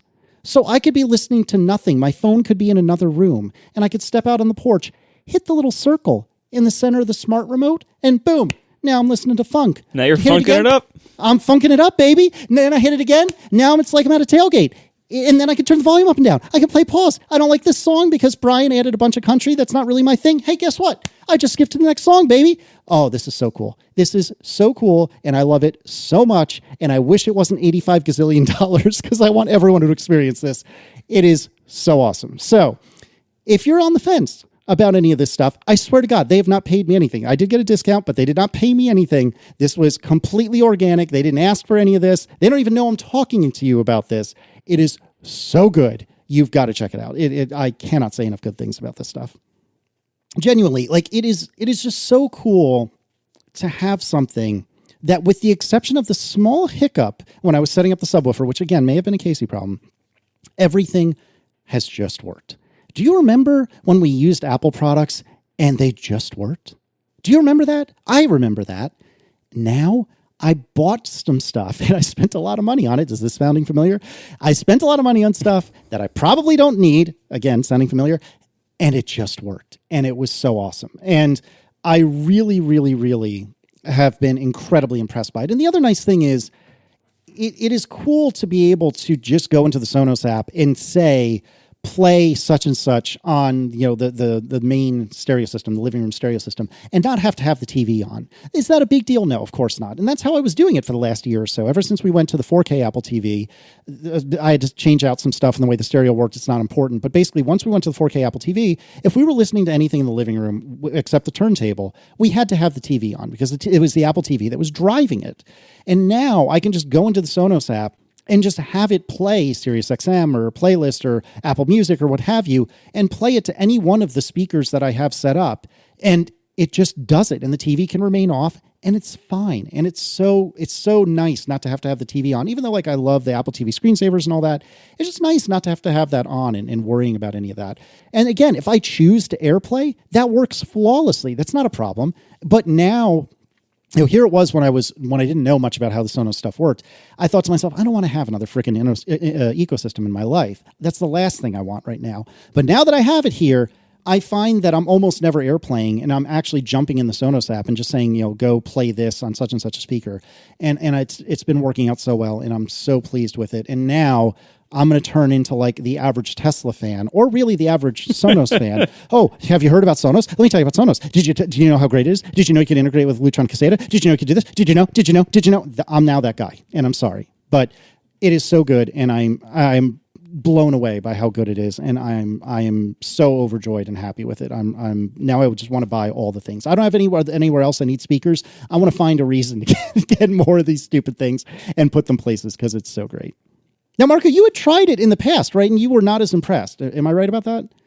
I'm very impressed with some of their products and less with others. So first of all, I am not a soundbar person. I've learned that about myself. You know, you have to know yourself, and I've learned about myself. I'm not a soundbar person, and so I will say the Arc without the subwoofer, I was not particularly impressed with. Once I added the subwoofer, then it made a world of difference. But without the subwoofer, it was okay. Yeah, I will say the Sonos Sub, like the big subwoofer that they have, is probably the nicest home theater subwoofer I've ever used and ever heard. It is one of the very, very few on the market that are force canceling, which means it basically does not generate vibration because of it's using two drivers opposite angle. It's a whole thing. Apple does it in all their recent woofers for, like, you know, the MacBook Pro and everything. But anyway, it's a great subwoofer, and my preferred setup is the Sonos amp, which is a speaker amp that only drives two speakers, like a left and a right, but has, you know, the HDMI ARC input and everything. So I use it as a non-surround stereo plus subwoofer setup. And I love that setup because it allows me to use my nice KEF or KEF, however that's pronounced, those speakers, my Q350s. Those with the Sonos Sub are an amazing. I've never been happier with a speaker setup than that simple pair of Q350s and the Sonos sub and the Sonos amp. I love it so much. It sounds incredible for both music and TV and movies and everything, but especially music. And it's awesome. But I have tried some of their smaller products. I've tried, let me see. Let me just get the names right. Hold on. So I've tried the One, the Move, and the Roam. None of those have impressed me. And other people swear by these things, so maybe it's just my taste is not lining up with what they make in the smaller category here. I have never been impressed with those 3 products, and everyone else seems like you like them a lot, so good for you. But yeah, I haven't had a great experience with those in terms of like value for the money. I do agree that as you said, like the setup process is great, and that I have no complaints about. Setup, integration, the tech side of things, with the exception that the app is, fairly clunky. I don't know if I wouldn't say it's fairly clunky. I would say it's clunky. It's not perfect. I don't know if I'd probably say it's not even great, but I don't think it's actively bad either, especially because I freaking hate everything that Apple Music is in terms of their apps in every platform. But I would agree it's not like an exemplary app by any stretch of the imagination, but it is not, I wouldn't say it's actively bad either. Yeah, it's in the middle. The bar is low for like iOS music playing apps. Like they're all awful. And it's kind of a shame. Anyway, so I love them for TV sound and for AirPlay 2. And for those 2 purposes, you only use the apps to set them up. You're not actually going through the app to play stuff. So it doesn't matter how much I like the app because I never use the app. And so I'm extremely happy with them as AirPlay 2 devices. The amps have been rock solid. When I had the One and the Move, I did the same thing. I did AirPlay with those 2, and they were also rock solid for AirPlay. It's faster and more reliable to AirPlay something to play through the amp on my TV speakers than it is to a HomePod. Like it is like you pick it out. I know, right? But like you pick it out of the AirPlay picker. You hit the name of the speaker. In my case, in the living room. A second later, boom, it's on. HomePod's not even close to that fast or that reliable. So anyway, I'm a huge fan of some of their products. And the rest, maybe not quite for me, but I at least respect them. Yep, I totally get that. Oh, and I forgot to mention that they do have some seemingly rudimentary voice recognition that is off by default, mind you. You have to go in and add the voice recognition in order to get it to be enabled at all, which I really like. By default, you can say, "Hey, Sonos," and it's just going to ignore you. But then you can choose to add the voice recognition.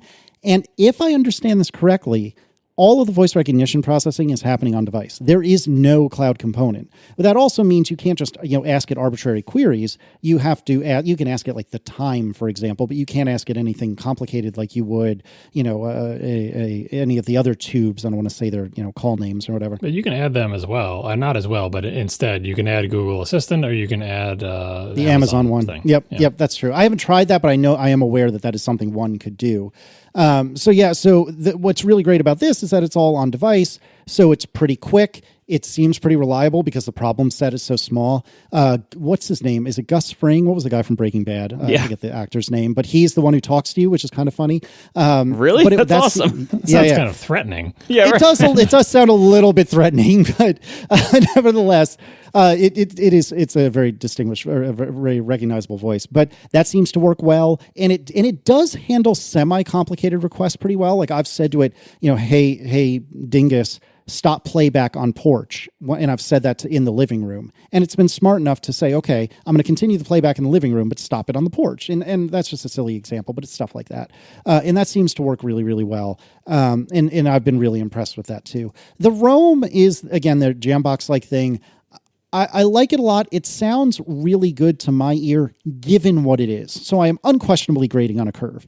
But given what it is, I get a lot of volume and a really impressive amount of bass out of something that is approximately the size of the original Jambox. Rest in peace to the OG. But anyway, I've been impressed by it, and it you can get one that has it's almost a triangular shape, and you can get like a base that you can stick it on so it's always charged. As it turns out, I didn't realize until later, that's just a triangularly shaped Qi charging base. Yeah, so it charges by a Qi. Yeah. So it would sit on any Qi charger. It's just this is bespoke and so on and so forth. But I just, again, all of these people who are so annoying about how great Sonos is now. You have to try Sonos. It's so good. It's so much better than everything. Well, you know what? You have to try it. It's so good. It's so much better than everything else.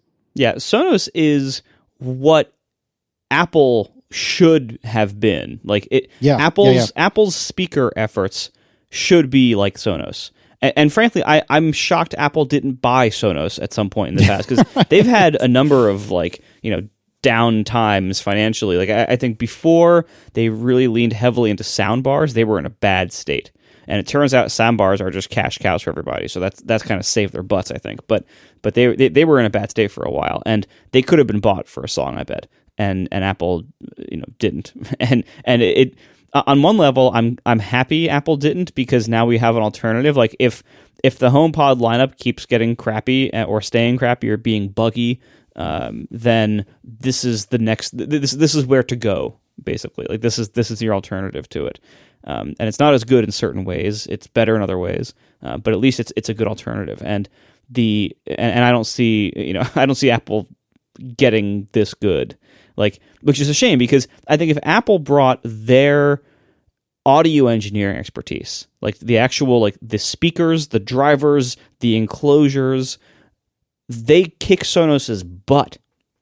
But Sonos slaughters them on performance, physical, quality metrics, reliability, speed, inputs, and handling, and versatility. Like Sonos destroys them on all those things.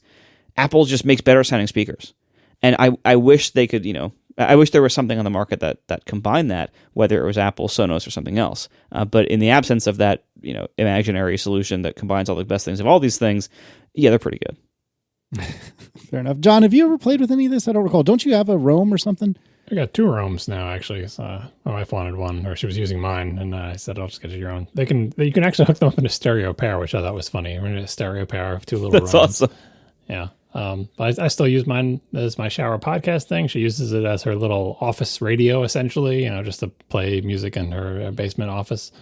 What else do I have? Do I have anything else? I don't think I have anything else from them.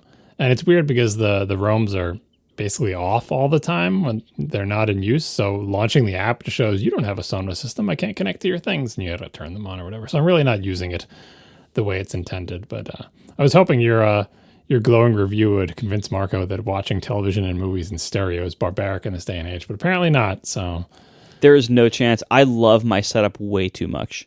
You can have an awesome setup, but just need more of those speakers that you love in different positions, and voila, surround sound. Yeah, but then I have to then it becomes a much more complex situation, because I know the Sonos amp is a really, really great alternative to a receiver if you only want 2 channels plus sub.